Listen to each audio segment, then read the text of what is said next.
Hey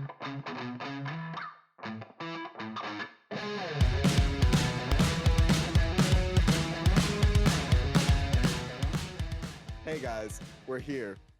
It's Nick and Manny's Infinite Podcast. We're back. Nick's here. I'm here. What's up? This is the official start to the episode. The 10 minutes that you heard on the Twitch stream, those don't count. No, none of that counts. Because, guys, we did another live episode just because it was easier this way for us to do it. Since we're already late on talking about the Batman. But, guys, we're talking about the Batman, and we have a Bat guest to be with us.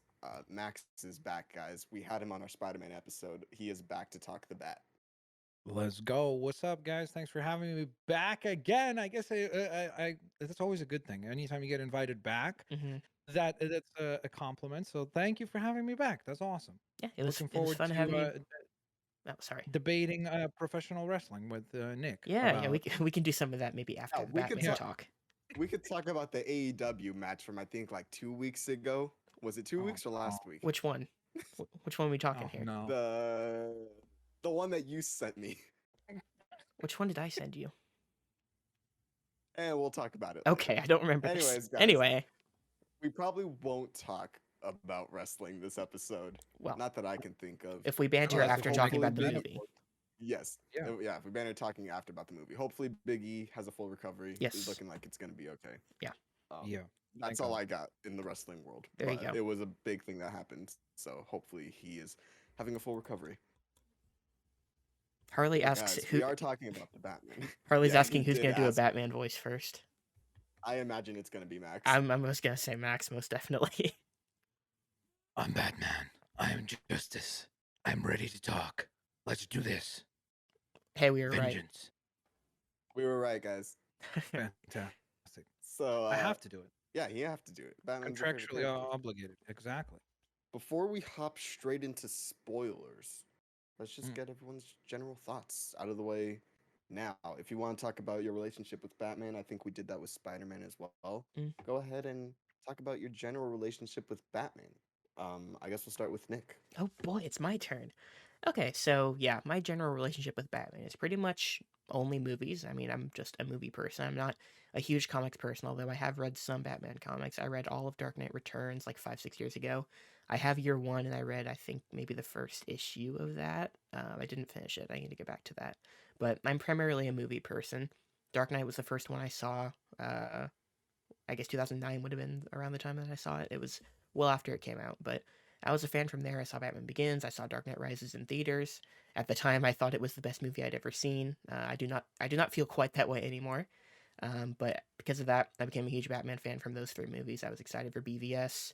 And I liked BVS for a time until I realized it was not actually that good. And over time, I sort of became less and less interested in Batman, just as my tastes change. Manny can attest that I'm much more of a snob and much less of a comic book person than I used to be. So yeah, when it came to this movie, I was like cautiously optimistic, I would say. Like Matt Reeves has a good reputation as a director.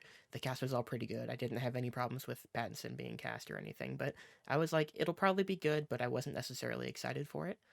So I walked in like expecting it to be good, but not necessarily hyped for it, and then I was I don't know if I want to say pleasantly surprised, because it was about as good as I thought it would be. I expected it to be really good, but I guess I didn't go in with the hype of a movie that I was expecting to love necessarily.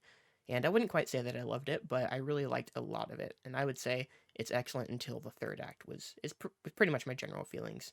I didn't really dislike anybody in the movie. There weren't too many elements that I thought didn't work. It was just really solid all the way through. And the second time, I felt the same way. So those are my general thoughts. All right. Mostly a movie guy. Yeah. Said The Dark Knight Rises was your favorite movie and the best movie of all when time. I was 14. We've talked about this. Yes, we've talked about this before. Where we get he did contextualize it. Yeah. Oh, and I did around the time Rises came out. I did go back and watch the Burton and Schumacher movies, and some of those I don't like. Some of them I do. I actually enjoy Batman and Robin for the campiness it is, but I don't like Batman Forever. For some reason, I hate one and I enjoy the other. And the Burton movies have grown on me over time. I like both of those movies now, even though I didn't always like them. I'm a big fan of Michael Keaton's take. So that's those are all my Batman bases covered now.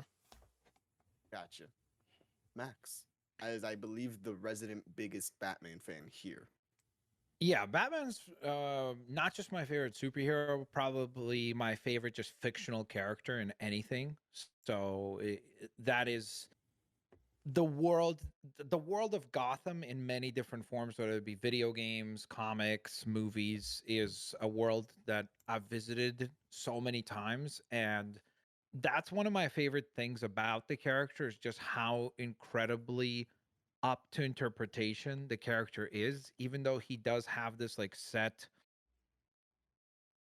kind of a toolkit of personality that you have to usually utilize. But even then, we see like when the interpretation that we saw for Ben Affleck in the movies, it was kind of lacking some of the things that to me make Batman Batman, but it still worked. And there's still lots of people that really like that interpretation. So I think he's just a really great, like, blank canvas almost, like, where it's up to the author or whoever is presenting the character. So that's always appealed to me that you can interpret him in one way through video games, and one way through the movies, and one way through the animated show and animated films. And then of course in the comics we've got we're coming up on, soon-ish 100 years of Batman. So it's like, um, he's been written by countless people in countless different ways with different approaches, different characters at the helm of being Batman.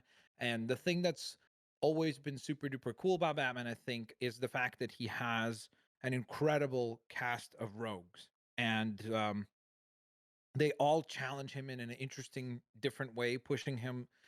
Some push him physically, some push him mentally, some push him emotionally. There's different aspects to the character.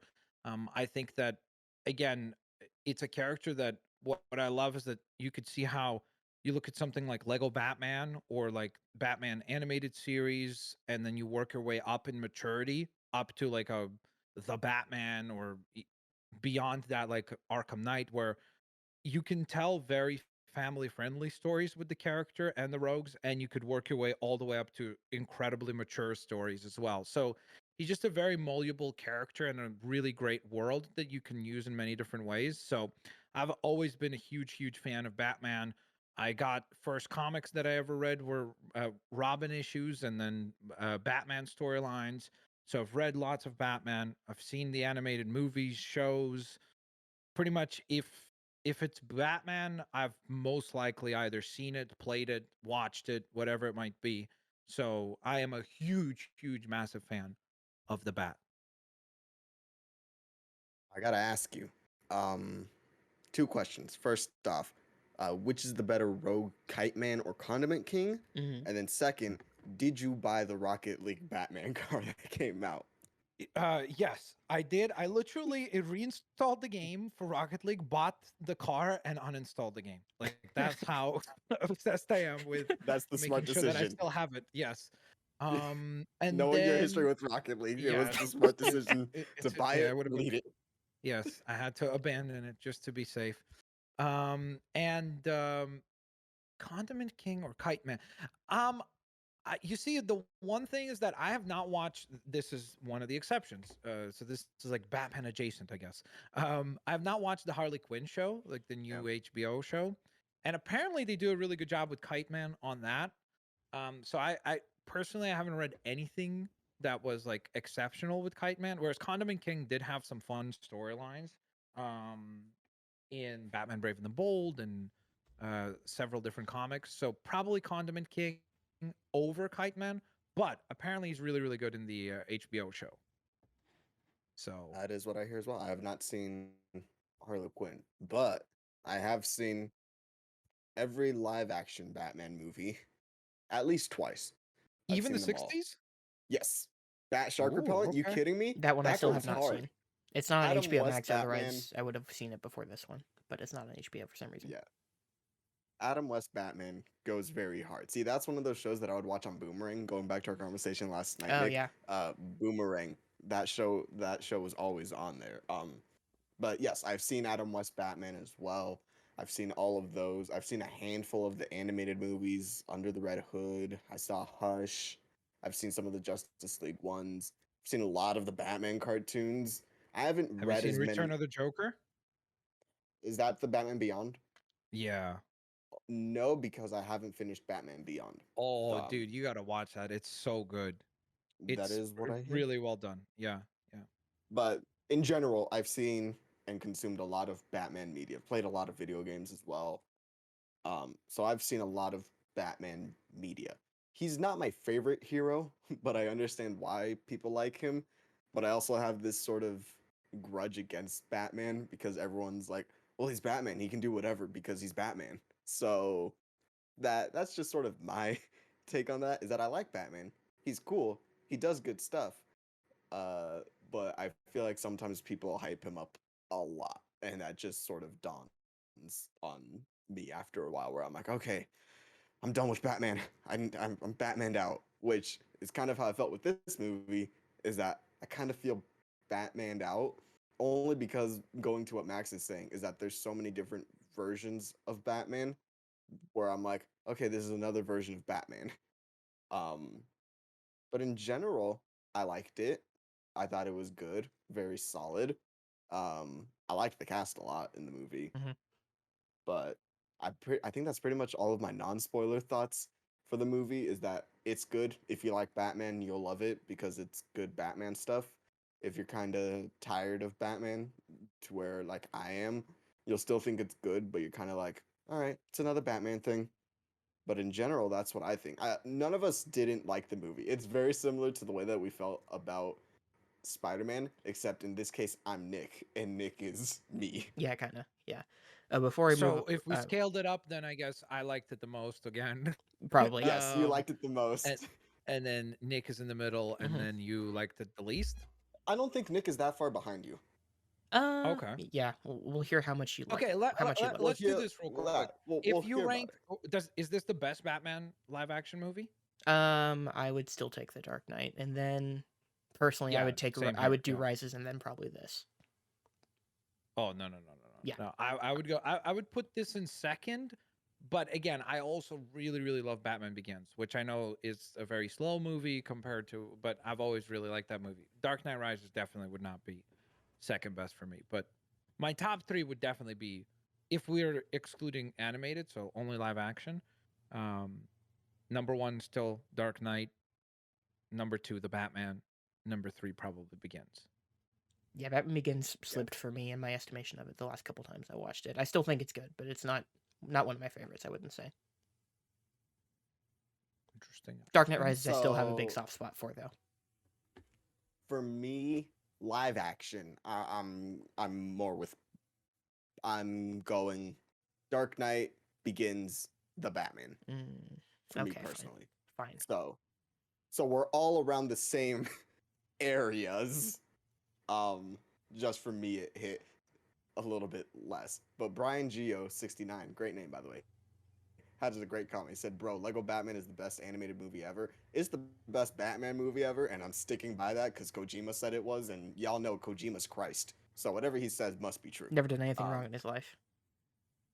never, Yeah, yeah. never And also created always silent or quiet. Quiet. and Oof. also always makes so much sense with all his stories. Uh huh. They're like perfectly rational and easy to follow and Oh, all that. 100%.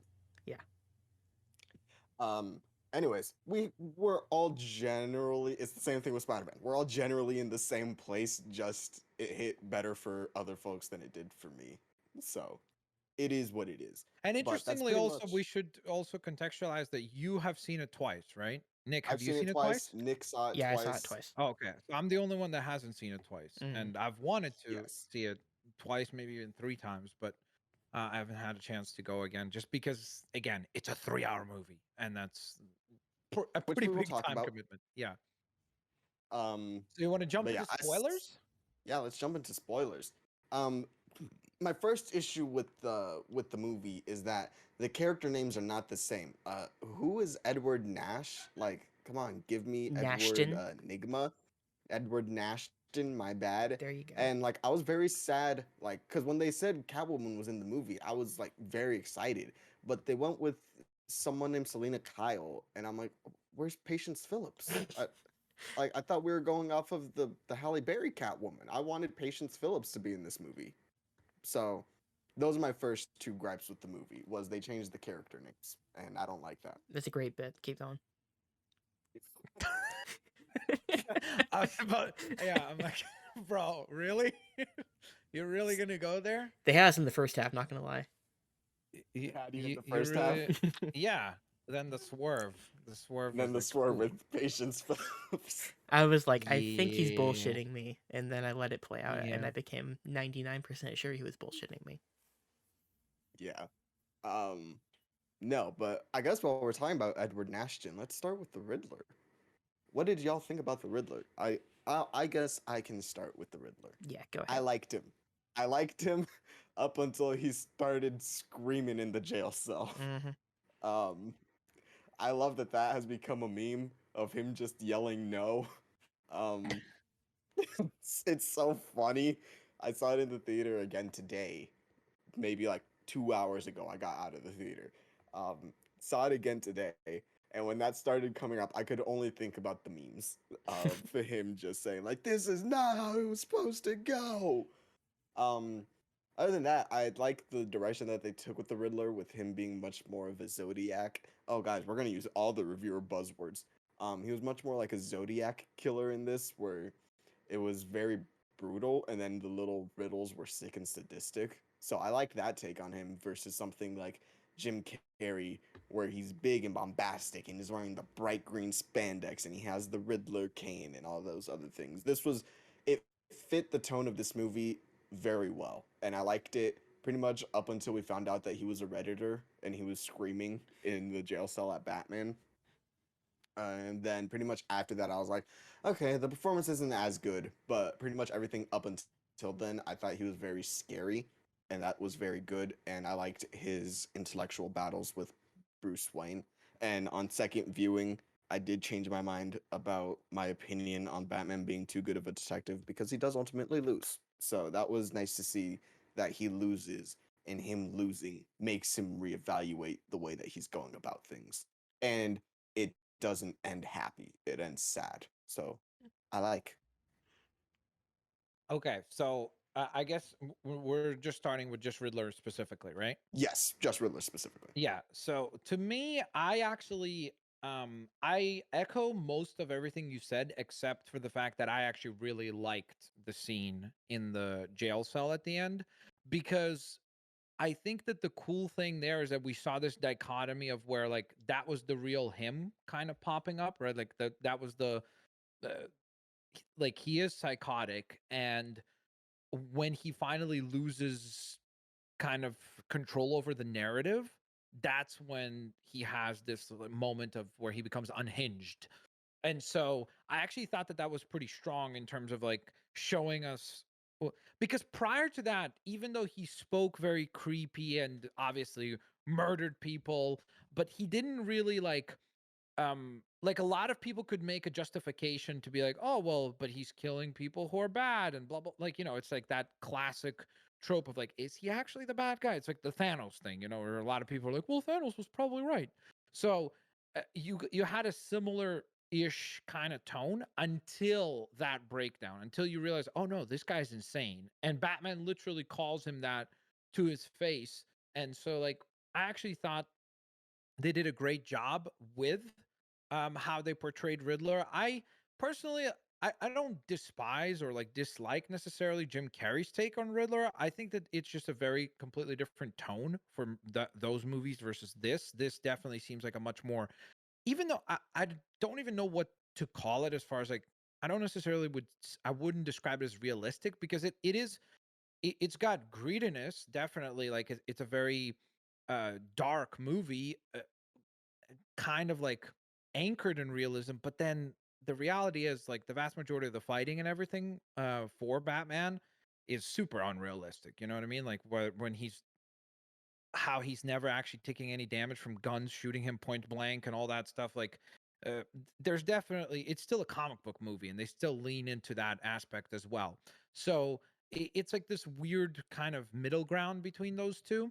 But I think this Riddler fits very well. My only concern is more so about the future, because the main issue I have is that this Riddler very much kind of echoed the qualities of Thomas Elliot or Hush and Joker. And so what they do next with this Batman, like what they put him through next, it can't ring through the same exact qualities because you pretty much borrowed certain characteristics from Hush and certain qualities from Joker and repackaged them under the Riddler banner. So it, it'll be interesting to see like how do you keep now somebody else different and not just another murdering psychopath?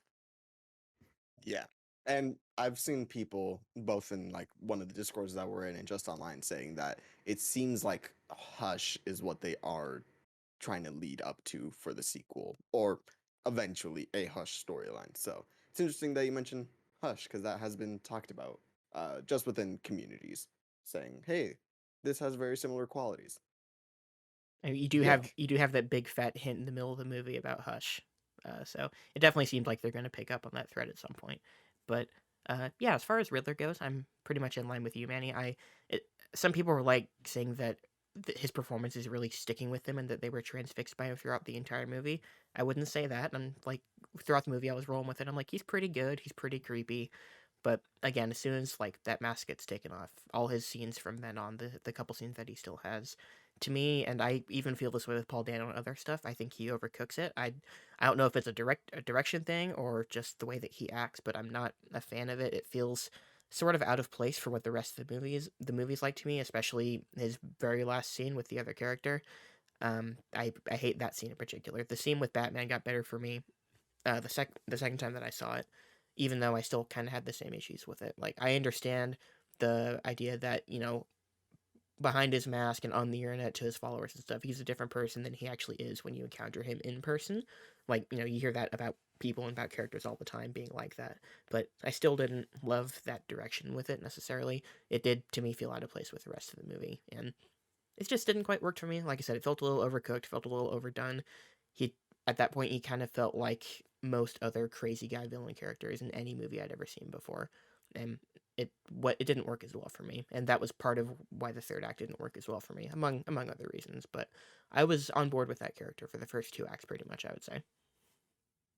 Yeah, that's I an think, interesting point. Yeah, yeah. sorry. Just in terms of like, I guess, yeah, I agree. Like in terms of like overacting, and I guess it's just a matter of like if you have a specific thought pattern for, um, like if you have you ever watched any real life, like one of those Netflix documentaries about like a killer, Not like where they're not really.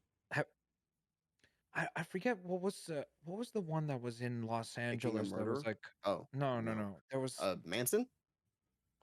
not Manson. There was one more. But even if we use Manson, like I think the interesting thing there is that it does seem very like true to how a serial killer seems to work in the real world where when before they kill they have this like method to their madness, but then when they get caught there's this like moment of just like they double down on everything and commit to it. And so like I to me it made sense for this Riddler to do this. Like I get what you said, but I guess it's also like a matter of like if you have a preconceived notion, like where to me it didn't seem like there was a discrepancy between like the actions of the guy with the mask versus how he behaved without the mask. It's almost like I would see somebody who is like that. And plus, like the other thing, we didn't really see him ever. eh, Like, remember when he was being arrested? He was cool as a cucumber. Like, he didn't act out or anything because he was still in control. The only time we see him like go bananas is once like Batman pops that bubble of like coolness that he had where he thought he had everything under control. And Batman's like, no, you don't. And like, no, I'm not going to work with you. Right. And so it kind of, I don't know, like, I think it's realistic, I guess, based on like how most in real life usually like psychopaths sort of behave in a very similar manner. It seems like where when they are in like court and everything they start to like take pride of everything that they've done, and it's like this is the same kind of guy that Paul Dano played. Yeah, I I get it. can see that. It just didn't, yeah, Sorry. just didn't totally hit for me. Again, I think a lot of it is the overacting. Mhm. I usually can't handle, especially in a movie with the vibe that the rest of this movie has, that overacting sticks out more than usual, I think. And that's sort of how why those two scenes felt out of place to me. Mhm.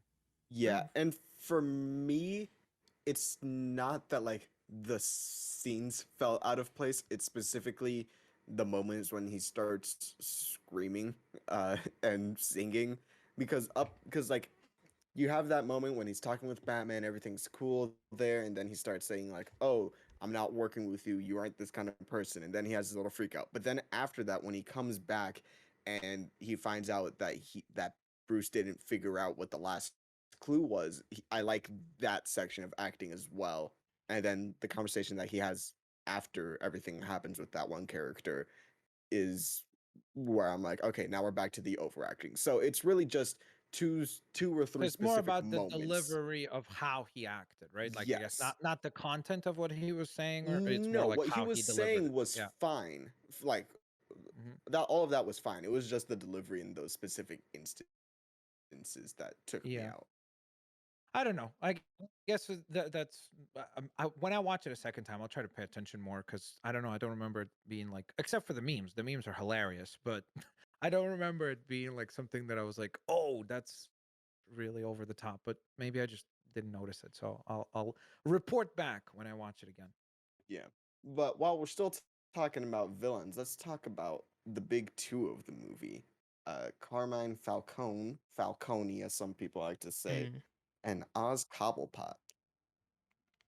Going into the movie, I was a little bit nervous about how they were going to do Penguin, because going back to, DeVito or even something like Gotham, where we've had Penguin before, it can go either very good or very bad. And for me, I was all in on this version of Oswald Cobblepot. I absolutely loved Colin Farrell's performance in this. It's funny seeing people say, "Oh, the movie had like no levity," and I'm like, "Did you watch the same movie?" There were like dry humor moments throughout this, like at the beginning when the cop asks Batman to move, or the thumb drive. Like I found those moments funny, but Oz in general was just a delight to be around. He had that. He is also hamming it up, but you gotta ham it through the prosthetics and stuff that he had. But I like the role that he plays and that he's still not a big boss and he's a little lackey hmm for Falcone throughout the entire movie until the very end when he sees that power vacuum and he decides to go up. So I did like how we were seeing the origin of Oz throughout the movie. Um, and I just liked what they did with him. I was surprised how much he was actually in the movie because I was just kind of expecting him to be in one or two scenes, but he's in it way more than I thought he was going to be. So I felt it was a good establishing of the character, and now he's having an HBO Max series. So I am going to be very interested to see what they do with that. And then as for Falcone, maybe it's because I know the history of Maroni and Falcone that I'm like, okay, so he will have something to do with this. Like, he's not innocent in any way. But seeing the relationship with him and the Waynes, and then also with Selena that they have there, I thought it was a good way of having Falcone be the centerpiece without having him be a super threatening bad guy. Because throughout the entire movie, a lot of the focus is Riddler's doing murders, and then trying to figure out why he's doing it. So having Falcone be the center of it and be essentially the kingpin for this version of Batman, I thought was really well. And I say kingpin because I will talk about that later, but I Of course. think this is, well, yes, but I think that it's a perfect example of how you can do a dark story without being rated R. And everything that they did with Falcone and Oz, I particularly enjoyed very much. I would like to, well, John Turturro got shot in the movie, so I don't know if we'll see him again. But Oz, I know that we are going to see again, so I'm excited to see the next adventures of Oswald Cobblepot. Kind of wish we would have I seen his next adventures in a movie rather than an HBO show, but doesn't seem like we're getting I can that. also agree with that. Yeah, it's No, like I'll I agree with think that. he's every dead. every. I think Falcone is dead. Oh yeah, I'm sure I he's dead. believe Falcone is dead. Yeah, Yes, because I'm Yeah, pretty sure he because got don't they shot. carry him out? I think they carry I out think the I I think they don't body. do know actually if we put him on see a him. like on a gurney or something, or maybe I'm thinking of another moment. maybe I can't remember, but we definitely see him get shot by Riddler. Yeah, I am like Yeah. 99% sure that he's dead. Oh, me too. I'm 100. Like I'm pretty sure he's dead. Yeah, but this Penguin show is going to be one of those things for me where they're not going to have Batman in it other than like maybe one scene, and it's going to be like, well, why isn't Batman more involved in this? Because we can see how involved he was with Falcone and Penguin and then the Iceberg Lounge and all that in this movie. So that'll be a bit of a disconnect for me. But like I really like Colin Farrell's take. I mean, we had that, and I saw you guys had that discussion in the Discord earlier about whether they needed to actually cast Colin Farrell and put him in the fat suit and all those prosthetics. I mean, I really think there are enough good actors out there that you don't need Colin Farrell for this. Like, he's not a person who was born to play this role or anything, but he was perfectly good for what he did, and he was an enjoyable bit of levity for the movie. I loved the scene where Bruce and Gordon fuck up after the big car chase, and Does anyone? Am I the only one that knows the difference between L and La? I saw that and I thought Yeah. of you. I'm like, man, he's gonna fucking love this moment because it made me laugh with I my did basic love it. knowledge of Spanish in the theater. And I'm like, oh man, he's gonna love that moment. It's a great moment. He's great in that entire scene. Yeah.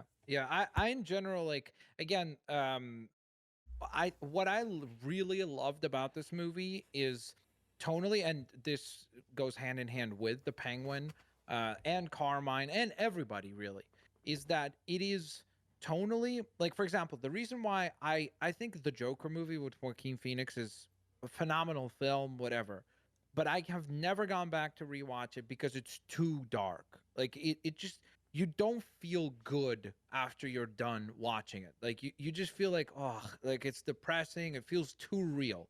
Whereas this movie straddles that line by including characters like Penguin and that insane chase scene that's like way unrealistic. But by doing that sort of stuff, it still keeps it a comic book movie. Like, it still feels like something that is unrealistic, something that is escapism at its finest, but also still has that like rough edge where you're like, okay, you could see somebody like Oz, who's like this, you know, he's on the lower part of the totem pole, but then he's slowly, clearly throughout this film working his way up, and you could see exactly how somebody like Carmine basically did the same thing, right? Like, he stabbed and killed his way to the top, and Oz is going to be doing the exact same thing. And so the idea of him now being one of, we'll see obviously what they go with and how they do this, but for him to be the one who steps into the shoes of Carmine, at least, that'll be interesting. Because again, I thought he did a good job. I thought he was, again, like you said, to echo that, he definitely was the levity moments. He provided, in my opinion, the best action scene, which is the entire like sequence between him and Batman with the Batmobile chase. So definitely a strong part of this movie, and surprised me because I thought that with all the prosthetics and everything, I was like, it's going to be tough to like emote through all of that. But he did a great job. Yeah, it was never a doubt of whether his performance would be good to me because like I've seen Colin Farrell in enough stuff. I know he's always good, but you know, it was just a matter of did they actually need to do this, and I still don't think they did. But you know, he was good, so I'm not like mad about it necessarily. But I still think you could have definitely cast someone else. But even so, we're just talking about what the movie is, and I think he's a great part of the movie. Me too. I was very pleasant to pleasant You were very pleasant. pleasant not surprised. I You were was very pleased. pleased. That's the word. I was very pleased with his performance throughout the entire movie because going into it, I was kind of nervous that like, oh, it's just gonna be dark and it's not gonna have. Not that it needs jokes or anything like that. I'm not trying to be one of those people that have come out in the last couple weeks being like, it needs to be more fun. The movie was plenty fun. Mhm. But it was like done very tasteful the way that the humor and the levity was used, and I thought Oz was a good way to have those moments, and it worked for me. But there's no but. Let's just Oh, keep going on okay. with the characters Should that we we talk? have. We should Commission, get to you, Batman last in this Batman movie. I think. we should get to Batman last. We got to build. You got to build up, Yeah. okay? Let's talk about Zoe Kravitz's Catwoman. Hmm. Someone else can start this time. Respectfully. Anyway, She was great. She's not, I haven't seen her in that much stuff. I was sure she would be fun, but I don't think I've seen her in too many movies. So I was curious what the character would be, and I was pretty happy with what the character was. Like she has a very basic motivation that you see like immediately from I guess her second scene. Her first scene's in the meeting with Batman and Penguin before you actually see what exactly she's up to, but you know that she's up to something. Um, I really like the way her character develops. I really like the relationship that she has with Batman. The Falcone being her dad twist that they add bordered on being a little too much for me, but I think it worked out overall. 1 second. Sorry, had to let my dog No inside. dead air. You.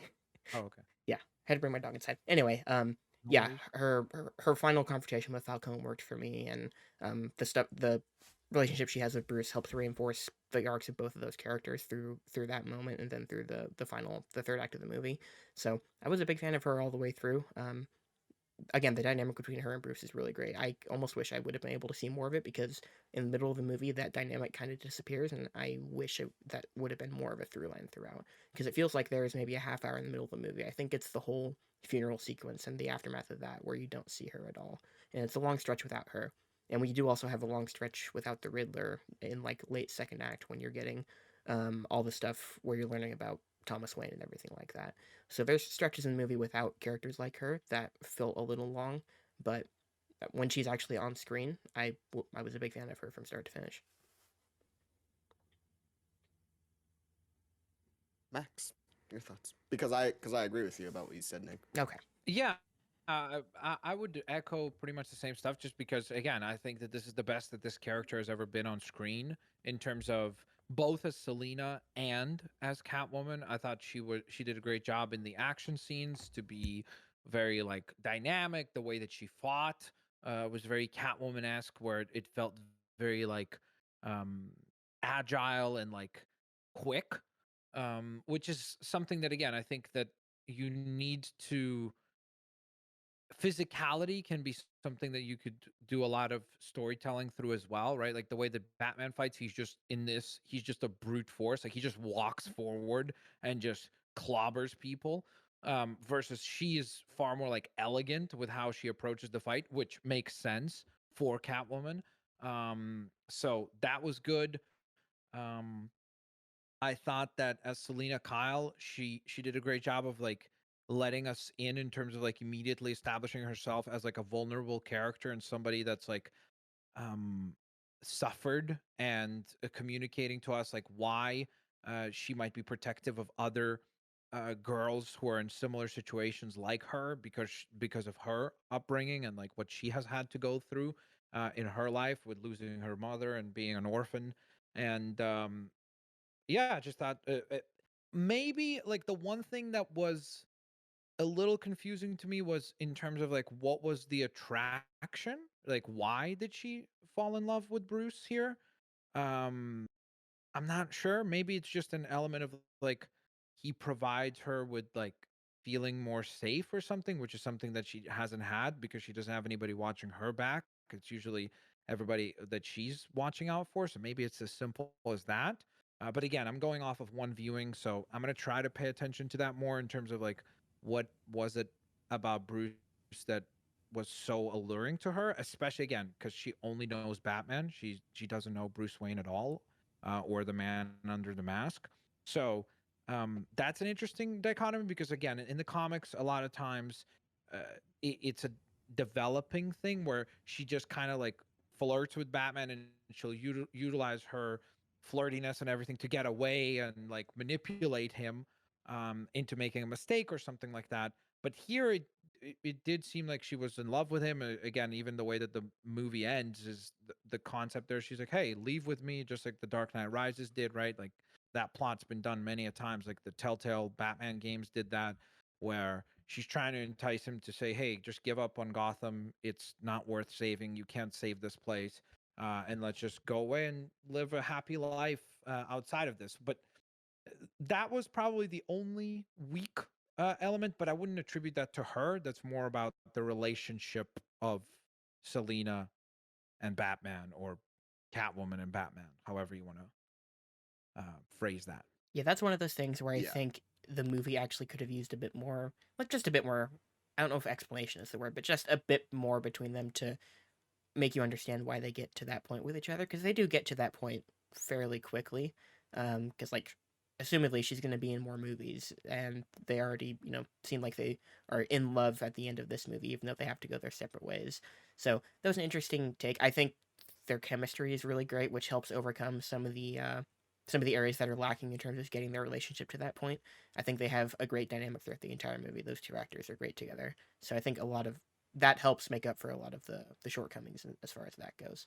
And I do like the different areas that we could explore in the future between them, because like in her cup there's a couple scenes where as she describes everything she hates, Bruce represents everything that she actually hates, in terms of everything that we know, all the surface level stuff that you know about Bruce Wayne. So that's an interesting wrinkle to add as far as when she actually learns who he is down the line, which I'm sure is something that will happen. So I'm looking forward to that. This was something that I was okay with getting the taste of that we got here, with the assumption that we're going to get even more and that it's going to be worth it in the end. Yeah, I was gonna say, pretty much echoing all those same statements, sentiments.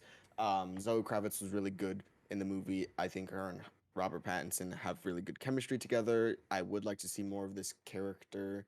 I liked the angle that they took with her being an orphan. Hmm. The entire movie is about orphans, Yep, it's pretty a through much. line between the three main So characters. yeah, it's a 100% a through line. Um, but I liked what they did with her being an orphan and then showing the ways that it's the typical, we're not that different between the two of them. Of they Yeah, both grew up orphans, but they had different paths to get to where they are now, and those kinds of things before they do converge. But what I was gonna say was, I think the moment where we see like, oh, she loves and trusts Bruce is when they're at the rooftop and she's about to kill the guy, but he holds her and holds her back from shooting the gun, because at that moment she finally just releases and trusts him fully in that moment.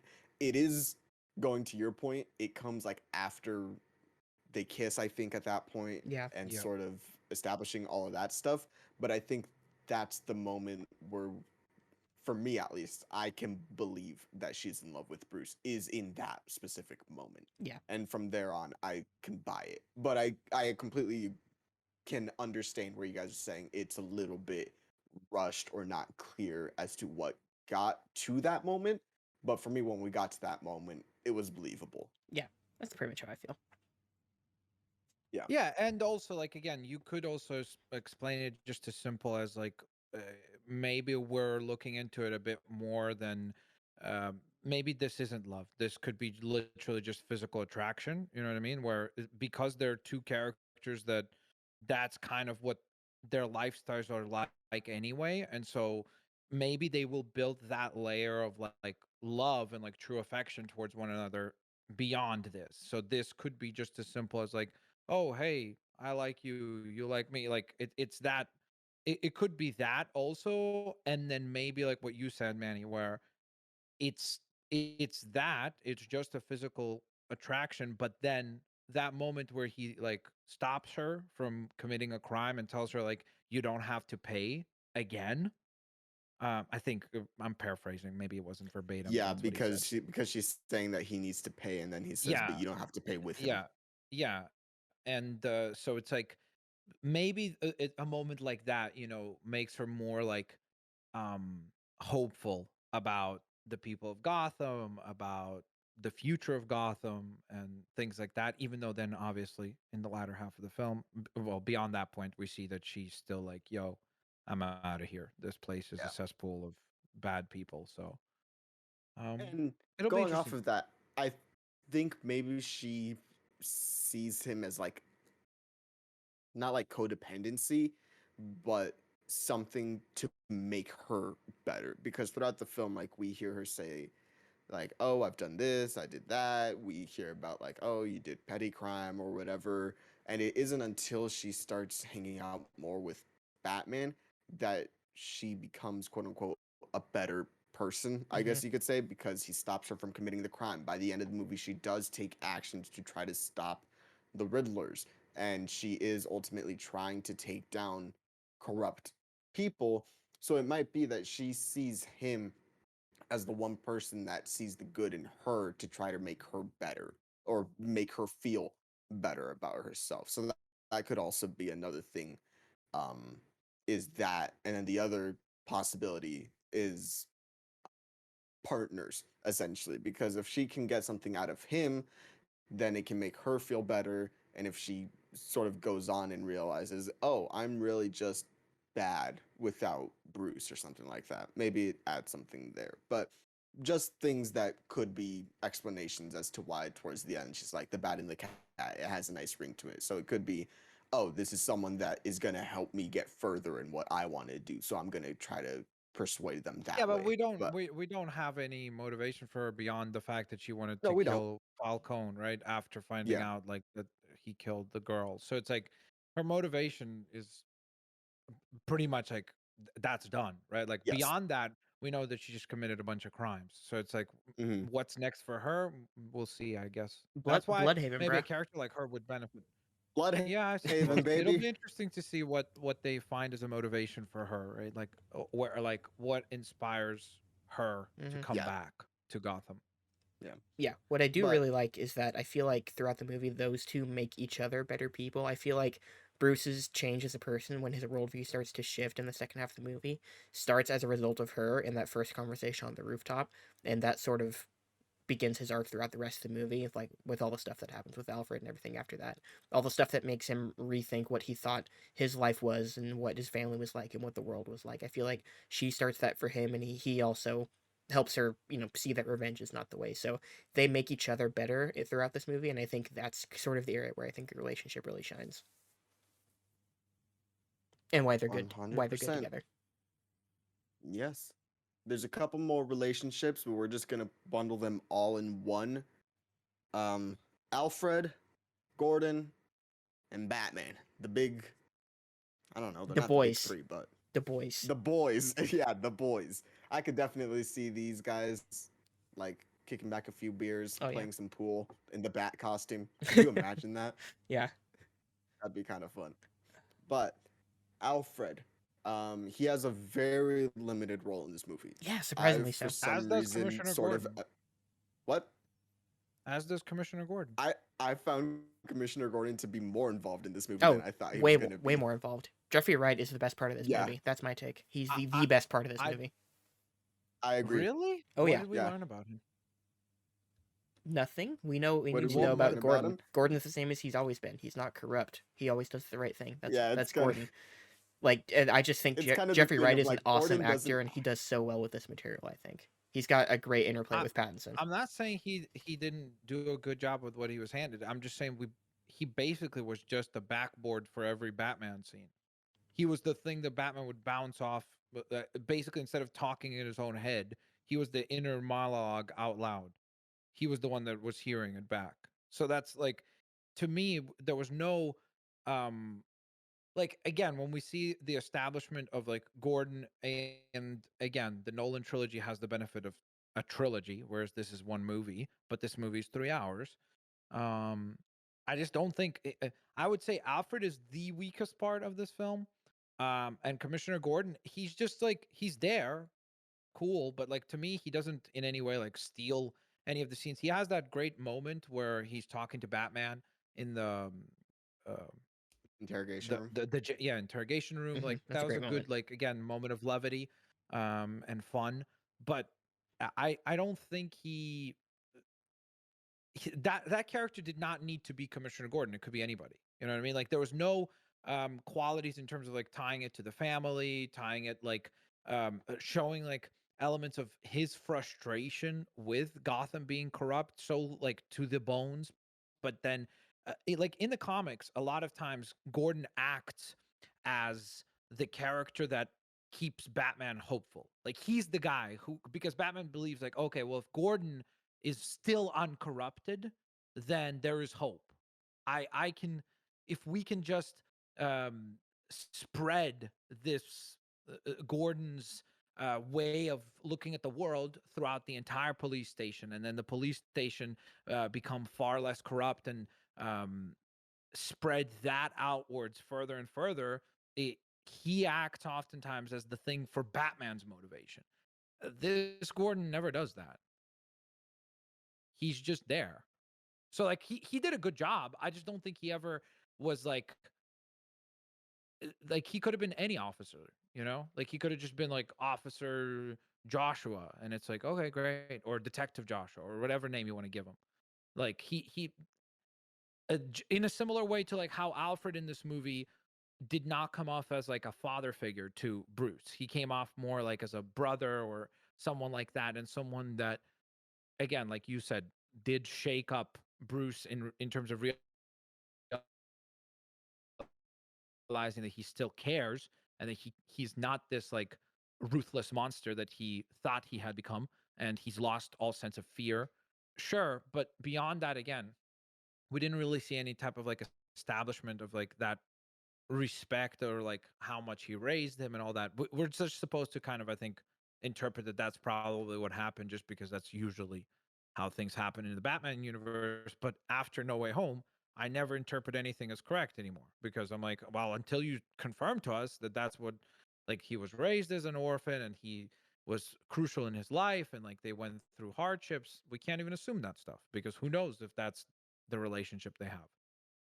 Yeah, as far as Gordon goes, I think it works because to me, Gordon is always, if nothing else, like the consistent within that character is that he's the one person within the police department that Batman always trusts. And I feel like that's their dynamic throughout this entire movie is that you see how he interacts with the rest of the cops. None of the other cops like him. None of the other cops want him around. Everyone tells off Gordon for continuing to do business with Batman, for lack of a better term. But they're always like Batman's always with him, and he always trusts him. So to me, that's the basics of what that relationship needs to be, and that's what's represented here. So I don't have a problem with it in that sense. The Alfred relationship, I feel like we could have used a bit more of to make that big emotional moment in the hospital later mean a little more. I think that's a great scene, and Andy Serkis does really well in that scene. But we don't get enough between them. You get the basic dynamic between them. You get Bruce saying you're not my father, and Alfred taking that really really hard because obviously he's done his best to be a father figure that he can be, but you don't really get much of that. I think you get 2 or maybe 3 scenes between them before the hospital scene, and that's kind of it. So I could have used a little bit more about that. I don't agree with you that it feels like a brother relationship or anything. I do feel like it feels like a strained father-son relationship. Like it feels like a dad in his 40s or 50s with a teenage son who just doesn't want anything to do with him because, I mean, just because he's angry at the world, and obviously Bruce has his reason to be angry at the world. So that dynamic, like, even though it could have used more, I feel like that dynamic still shines through to me as well. I think for me, I agree with both of your guys' takes on Gordon. I think the thing with Alfred is that Andy Serkis looks too young Yeah, to be Alfred in my mind because I always imagine Alfred joined the Waynes when he was in his 40s or 50s. And by the time that Bruce starts taking up, he's in his 70s. So that's just something with me where I could see where Max is saying that he has that brother relationship, but the dynamic between the two of them worked yeah. for me as like this is Alfred, this is Batman. I just think Andy looks a little bit too young to be him, but I liked all the scenes with Alfred and I liked how Alfred was very much involved with Batman. I said this to Max a couple days ago where I said I felt like Alfred did more of the detective work than Batman Hmm. did at the beginning of the He was movie. the one doing all the ciphers. Because yeah, he was. Thank you. Yeah, he was the one that was doing all the ciphers at the beginning. Not Although and by Bruce all the Bruce saw ciphers, I something mean he didn't see though. he. Yeah, no, of course, Bruce is obviously going to be the one to finish it, but Alfred felt very much on board, but not really because it does he doesn't get on board until he sees the mayor's son and he thinks, "Oh, this is Bruce as a young kid and this is why he's doing it." So it gives him a motivation to help Bruce Hmm. for that specific time period. And then Alfred just sort of blows up for Yeah, in the middle of the I movie. honestly thought he was dead. I'm like, Um oh, that's just what they're doing. They said we don't give a fuck about I Alfred in thought these that too. movies. Yeah. I thought that too, but then once that scene happened, I remember, oh yeah, this was in the trailer where Bruce is like, "You lied to me." So then I was like, Oh, okay, I he'll didn't be see that fine. one. Um, yes, I remember. It was in one of the trailers where he's like, "You lied to me." Um, So once I remembered that that was a thing, I was like, okay, so Alfred's still alive. It would have been ballsy for them to kill Alfred in this first movie. Hmm. Um, I don't know how people would have taken it, but would have been different to shake it up. Oh, people would have As been mad. for oh yes, 100%. They would have said, what's Matt Ruin? Matt Ruins. Yeah, Sure. that's what they would have called him. Um, but in general, I did like him. I just think that he's a little bit too young to be playing Alfred, even though all of the characters are quote unquote younger in this movie. Yeah. It him in particular just sort of stands out to me. In the same way But that Rosemary Harris is the platonic ideal of Aunt May to me, it's Michael Caine as Alfred to me. Alfred has to be like that old in my head always. yes, but for me, I'm like Jeremy Irons works though. Jeremy Alfred. Irons I do really like. He's a Al, little Jeremy younger. Irons, He's I not did that like as old, but well. he's still like that age and older is what I want Alfred to be ideally. Yes, that I will agree with. But for me, I'm like Alfred being old makes sense. Aunt May being 95 and being one day away from death, cast by Rosemary Harris, has never worked for Okay, me. Rosemary Harris And is I know still that alive. that's You just the stop it. character. It's yes, I know Rosemary Harris is still alive. Okay, she's like Betty White. She'll never die until Nick says so. Um, but it's one of those things where it's like you say Aunt May, I'm assuming you mean someone that's the same age as their mom, not someone that Hmm. could be their grandmother. Um, whereas like Alfred, for me, for some reason, has always been an older character that's been with the Waynes for forever, and so he should be that Michael Caine older aged character. I do like that Alfred officially trained Bruce. I like that angle, even though obviously we don't see that. I like that wrinkle because I don't think that's ever actually been the canon, at least not in a major movie. Not in a major movie, no, but there have been versions where Alfred trains Bruce, or Alfred was a like war soldier and he comes back and he's hardened. So he's very strict No, I with mean he's Bruce. always There have been been a those British versions. spy. That's always been true. Yeah, Like, British spy, that's what it yeah, is. Yeah. yeah. So like, but that's they've told that through Pennyworth and Gotham. He trains him, obviously from when he's a kid. Hmm. Um, I think in the Telltale game, I think he trains him. It's a common way of uh, establishing their relationship in terms of like um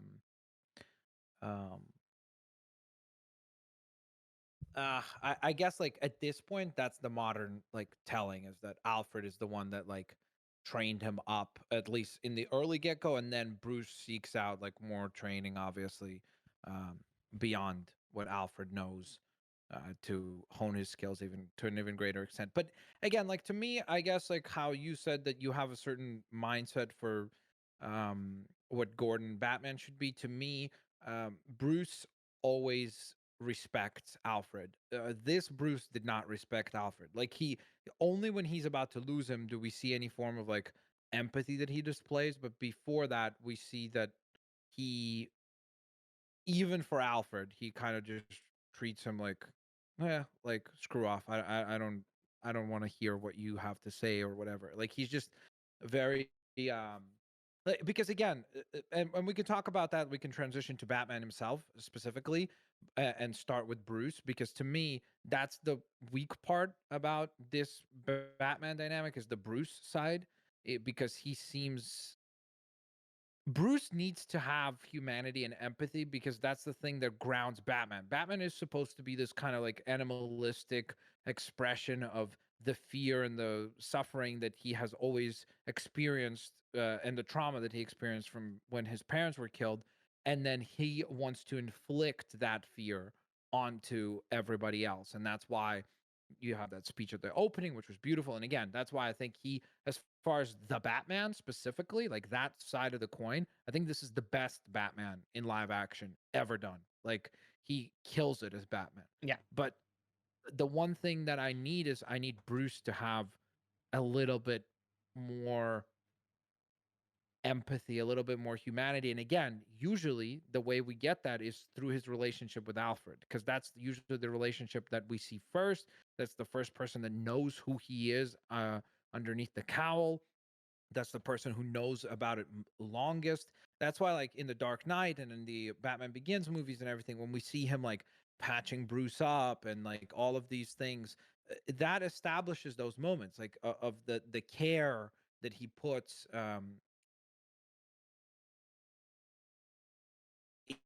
into, like, and why he's so worried for Bruce all the time, and why he encourages him sometimes to maybe get out, because he's really worried about him as a son, and not just as like Batman, as this like vigilante that's, out there doing good, but at what cost does that come to Bruce Wayne? And so for that, we need to see Bruce show that empathy, that like humanity, that that Batman lacks. Batman should not have that humanity. He should be stone cold, and he should be ruthless about getting to the resolution, getting to justice. In this case, it was via vengeance, and he learns that he can't just be vengeance. He needs to be hope as well, which is why, again, I'm hoping that the lesson that he gets here as Batman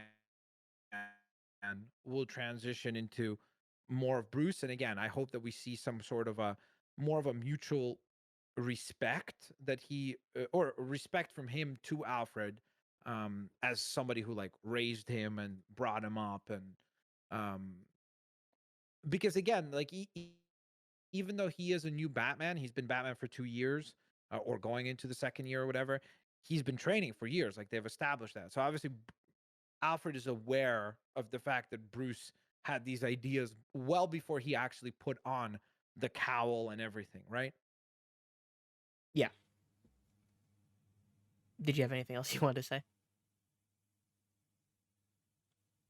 Uh No, oh. Okay, I thought the stream went down for a second. Nope. We Yeah. good? Okay, I think we're All right. good. I had a little lag spike, but I think we're still good. Yeah. Yeah, that was kind of my main issue with Bruce as well. Is I, for me, I always see Bruce is sorry, I was reading what Harley had said. Yeah. I always see Bruce as the face of what Batman is trying to do, which is good. And in this movie, Bruce is stone cold the entire movie. And I know people are saying like, "Oh, well, he's moody and he's young and he needs to learn that." And I'm kind of with Max where I'm like, but at this point he would have been with uh Alfred all this time. Like he would have had that gratitude and sort of knowing what he could do. For instance, the orphanage. That's something that Bruce would have 100% continued to finance somehow. But in this, he sort of just seems completely out of anything that has to do with Wayne Enterprises, Wayne Tech, any of those kinds of things, any philanthropical, Yep. is that how you say the word? Yep. yeah, Any philanthropy work is he's just completely out of it. And you could say, well, at the beginning of Batman Begins, he's that same way. Yes, because he's away, but when he comes back, he wants to be completely involved in at least some things. Um, a lot of it is for his own gain, but we can see in Dark Knight Rises when he hears that the orphanage is closed, that's the one thing where he's like, hey, why did this happen? And Alfred's like, well, there's no money coming in. How are we supposed to give back? So that's something for me where I'm like, Bruce Wayne was completely cold in this entire movie. And that's the difference for me between Bruce Wayne and Batman is there is a face with the two of them that should differentiate them. As for Batman himself, I thought he was good. I think we what I liked about this Batman is that he's so focused on saving people rather than saving Gotham. Because a lot of the times I feel like we'll see Batman be focused more so on, oh, I need to protect Gotham. I need to save Gotham. And in this movie, what we see more of him doing is saving people. At the beginning of the movie, he saves the guy from getting beat up any further. We see him save the little kid at the, even though he's Bruce Wayne at that moment, but he goes straight for the young boy when the car crashes in. He goes he goes with the flare after the electrocution is about to hit the water. He risks himself to make sure that more people aren't hurt in that scenario. At the end of the movie, when the girl touches his hand, he touches it back and he holds on to it until he can't anymore because he realizes that he's a symbol for something, hopefully, something good in Gotham at that point. So I liked that this Bruce Wayne was so focused on people rather than the city, because that's something that, looking back on something like The Dark Knight, I feel is so focused on here's a bad guy, I need to stop them, rather than people are in danger, I need to protect them. So that's something that I did like about this Batman compared to others that I've seen. See, I actually disagree with a great deal of what you guys just said. Everything that you guys said didn't work is to me why this movie does work. Um, so I'll go off what you just talked about. I think in the first part of this movie, he's very focused on the city. He talks about in his opening monologue about how crime is actually up since he started, and he posits about whether he's made a difference this whole time. I feel like he's looking at the macro level in that sense throughout the entire movie, and then the moment with the flares at the end is when he kind of realizes the way he can actually make a difference is to actually save individual people. I think the only reason, well, I shouldn't say the only reason because he would do it, but the main reason he saves the kid at the funeral is because he sees himself in that kid. You get that set up in the first scene when the mayor dies and all that. So to me, he's focused more on the city at a macro level at the start of the movie, and then gradually he starts to see where he can really make a difference is in individual people's lives. To me, it feels like sort of the reverse of what you said, at least as far as how I saw it. Um, as far as the rest of the movie goes, you both talked about Bruce being too cold for you throughout the movie, but to me that is what this movie's origin story is. You know, obviously Batman Begins, the origin story is he sees his parents die, he trains for years, and then he eventually comes back to Gotham to be Batman and all that. That's that origin story. To me, this origin story is even though he's Batman, he still hasn't sort of tying into what I just said a minute ago. He hasn't become what the character should represent.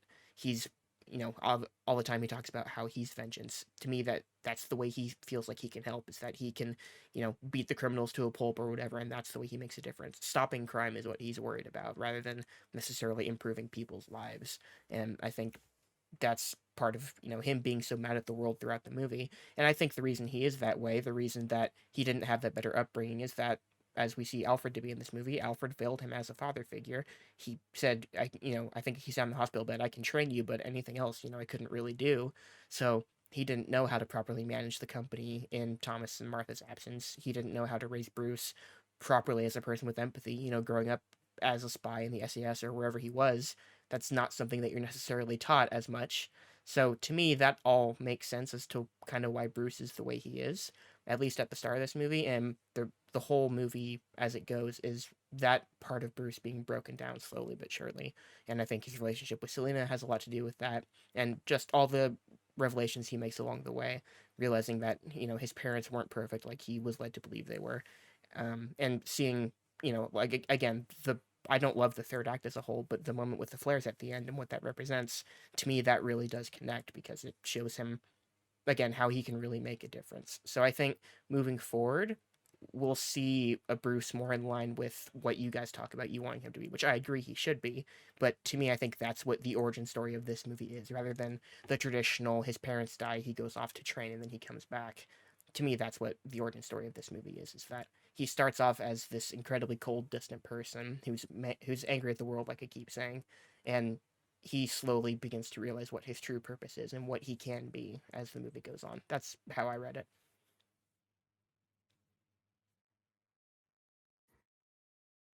I definitely read it the same way, but just for me, that's not it's it's not that it's not Bruce, it's not what I want from Bruce, which is a complete taste thing. Like when we were talking about Spider-Man, you were saying like, oh, well, he shouldn't be this naive at this point, blah blah blah, all those things. That's the same way that I feel about this version of Bruce, is that I think he's just too cold. Um, but those are all semantics in the grand scheme of things. Yeah, yeah. I think that again, it's just a matter of like I guess certain preconceptions that we have for the characters, right? Like in terms of what makes the character that character for you. Like I didn't like Ben Affleck's Batman, right? Like because it just did not represent to me the virtues of Batman, right? Like this Batman, I would argue, isn't as cold as you maybe made. Like I think he is tough and he has a cold approach, but I wouldn't say he's cold because he stops short of killing multiple times. He stops Catwoman, he stops himself, he says I don't use guns. He specifically multiple times like never crosses that line. Like he always stops short of of that. He'll use intimidation tactics and beat him up and whatever, but he does have a very specific code of how he does things. And so because of that, I was like, that's excellent. Like, it is fully fleshed out exactly how Batman should be. He's got a code and he operates within the borders of the code. You don't step out of that. Of course, again, the realization of later on down the line where he realizes that, again, to me, the element doesn't come from where he didn't care about the little people, because again, he stops a mugging on the train. There is no macro element there at all. That's a very down on the ground, boots on the ground approach where he's tackling petty crimes. That's why I like that opening shot of when he's narrating the fact that, oh, the criminals, they don't know where I'm going to show up, because he will show up and stop somebody just graffitiing something, or like that's how minute some of his encounters with these criminals can be. And so it is about the building up the um m- mythology and like the allure of when the criminals see the bat signal, they're supposed to be scared because they're supposed to know that he's out, he's hunting, and if you're doing something illegal, you better watch out. And so I I thought all of that was well done, and that's why, like, again, the idea at the end there where he delivers the line with the how I can't be just about vengeance. Again, paraphrasing. I have to also bring hope, because I think he realizes that you have to start. You can't just stop crime, because every time you do, there'll still be other psychos like the Riddler who will be motivated by stopping crime too. Like Riddler, by some accounts, you could say was stopping crime, right? Like he was in his own head, he was doing the right thing. He was being the hero. He stopped corruption. He stopped bad people. He killed arguably one of the worst people in all of Gotham, who's killed multiple people. But Batman realizes that he needs to communicate hope to the other citizens. He needs to give them hope of a Gotham that is more like, that's why the new mayor is representing that, the idea that, like, oh, we could have a non-corrupt mayor, we could have somebody who's like actually truly trying to make this horrible city better, right? And so that all works. To me, as Batman, he was exceptional. I thought he was, to me, the perfect Batman in live action. The problem is, again, that it has to always be anchored with the way that that approach and this like methodical method works, is that we then have to see on the flip side the Bruce who loves Alfred, who you can see like that he is this empathetic guy, that he's a human, whereas when he becomes Batman, he is supposed to be this cold-blooded, very like calculating thing. He's no longer a man, until again you can create chinks in that armor by introducing Catwoman, Robin, and characters that make Batman then vulnerable.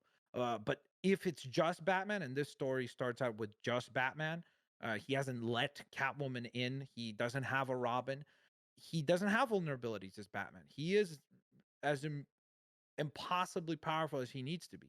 But as Bruce, he is supposed to have that like empathy and love towards Alfred, because that's the one person in his life that knows who he is, that knows what he does, that has seen him through and through all the bad, through all the good.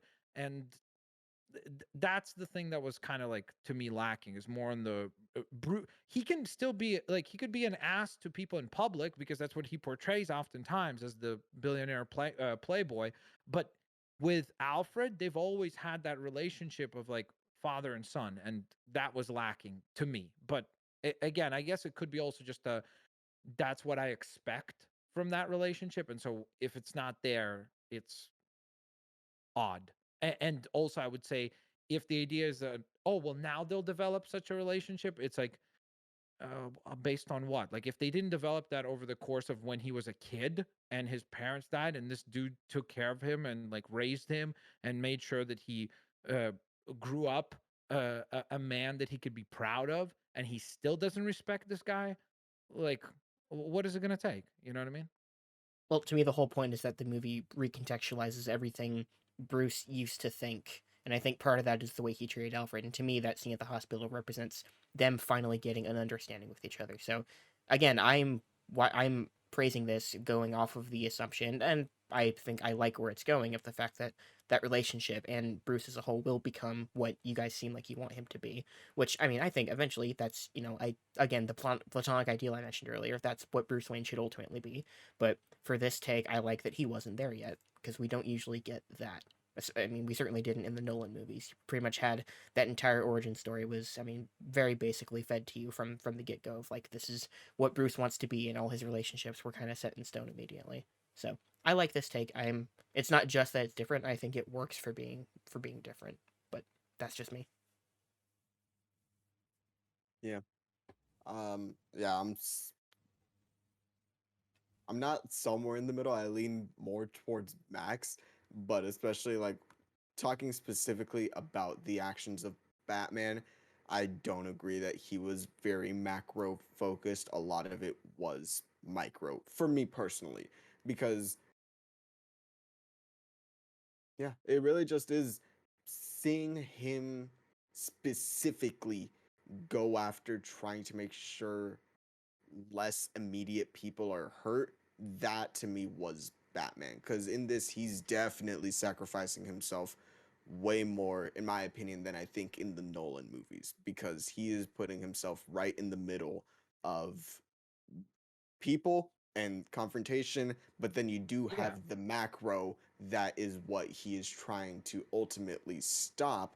But a lot of times we see him go specifically for individuals rather than the city of Gotham. Because you're right, Nick, at the beginning he does think about like, oh, I've barely made a difference, this and that. But you can also see, well, why has that happened? And it's because he's been focused so much on the people, in my opinion, is that a lot of it has been focused on the people going to specific crime scenes with Gordon. Like a lot of it is very low scale what he's doing as Batman.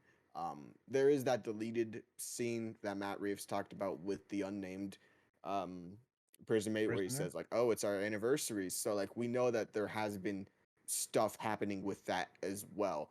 But to me, what I got was this is a Batman who cares about the people of Gotham, not Gotham as an idea. And that's something that I really enjoyed about Yeah. this version of I, Batman. yeah, I agree. In general, like again, I think that he that is a very good point. Like because uh, I guess like when you articulated it, I was like yes, because that makes sense. Like in the sense of like this Batman, like even we see that he stops at nothing. Like when he jumps at the end there, you could see it almost felt like, bro, are they about to kill this guy? Like you could see that he has a complete kind of like surrender to the idea of until his heart beats its final beat, he will do everything in his power to make sure that no other kid feels the way that he felt in that alleyway. And that's why, again, the scenes when he sees even though that mayor was corrupt, right? The one that Riddler kills, um, you see that when he looks at that kid, he's like, God, I failed. Like I failed again. That's the failures that hit him hardest. And I think that again, uh, he does realize though that you need to address at the end of the movie that you need to address the structure of why is Gotham so horrible? Like, what is it about Gotham that attracts just the worst of the people from all of the rest of the world to just congregate in this one place? What is it about Gotham? Like, structurally, why is it that even good men like his father sometimes are gullible and will make an evil or not an evil, but make a mistake, do the go the route that is illegal, bad, immoral, whatever it is. And so uh, that I think is going to be an interesting journey to go on with this Batman to be like, okay, well, how does he address what's next for Gotham? Which is why for me, I'm hopeful that the next villain is going to be, or the next story will actually be the Court of Owls instead of Hush, because I think Court of Owls addresses that. It addresses that there is like a cabal that basically runs the city, and if you can remove that cancer from it, maybe the city has a chance. Yeah, that's, you know, very good points of why is Goth, and it's what Riddler is trying to get out of people throughout the entire movie is Gotham is corrupt. Here are the people doing it. Here's why, because we keep letting these things happen. So Batman might be at odds with the method that he's doing it, but because Riddler does say, "Hey, this is what's happening," he's now seeing more of, all right, these business people are corrupt. The cops are corrupt. My own family had secrets that they hid from people, that they hid from me, especially, that I now have to rethink of, which is going to Nick's point about Bruce and Batman's journey throughout the movie, is the restructure of not only him, the way that he views Gotham, but ultimately the trilogy will most likely be about the restructure of Gotham itself. So, interesting things to think Hopefully, about, yeah. guys. Hopefully, That was one area we'll that see. I kind of wish they would have gone a different route. We get the scene with Falcone where he learns like everything that his dad did, allegedly having the journalist killed and all that. And I personally wish they would have just actually kept that as the truth and not immediately had Alfred counteract that. I sort of wish Bruce would have had to deal with the fact that his father was like not just a good man who made a mistake, but actually a terrible person. I kind of would have rather had that. Just for this take on this Nah. character, I would have preferred that because they immediately undercut that tension Okay, but in the then what very would next be his scene. motivation? What do you mean? But hold on, Well, the entire movie is about lies. The movie starts off with what happens to a liar who dies or something like that, and the answer is he lies still. Hmm. The entire yeah. movie is about lies. So Falcone being the ultimate liar makes complete sense in the story because only the people that are directly affected know what's going on. So for me, him lying to Bruce and saying like, "Yeah, your father was a piece of scum and he did all these other things." At the end of the day, Thomas and Martha Wayne still were not perfect, ideal people the way that Bruce saw them at the beginning of the movie, and the way that a lot of people view them in Batman stories in general. So at the end of the day, you're still getting the fact that they were troubled people, that they had a lot of mistakes that were big. Um, so for me, it didn't undercut it, if that makes any Yeah, I sense. know. I think as it is in the I movie, mean, as it is in the movie, you you have to keep should it the way it play. You is. should play. What Yeah, sorry. Go ahead. in the movie with everything you're talking about with Falcone, I get that. I just think conceptually, I would like at some point for it to be that his parents are just like he actually learns his parents were just straight up terrible people. I would be interested by that concept eventually. That You the should the play entire Telltale foundation. Batman Okay, because that's basically what they do. yeah, I Um, like the idea I, that the entire foundation of Batman is completely built on a lie. yeah, I mean, again, to me, I don't. Again, sure. Again, this is the point of where Batman is so malleable that they have done that with. That's why, like I said, that Telltale's Batman game is actually very, like, there's a lot of aspects that they borrowed. It seems like from this movie, or from that game for this movie, and so they do that as the main concept. The problem to me is that it removes y- like yes, you could do that whole idea of like, well then is he really motivated by um himself, or was it his like parents and everything? But to me, like, his parents represented why you keep fighting for Gotham, because his parents always did.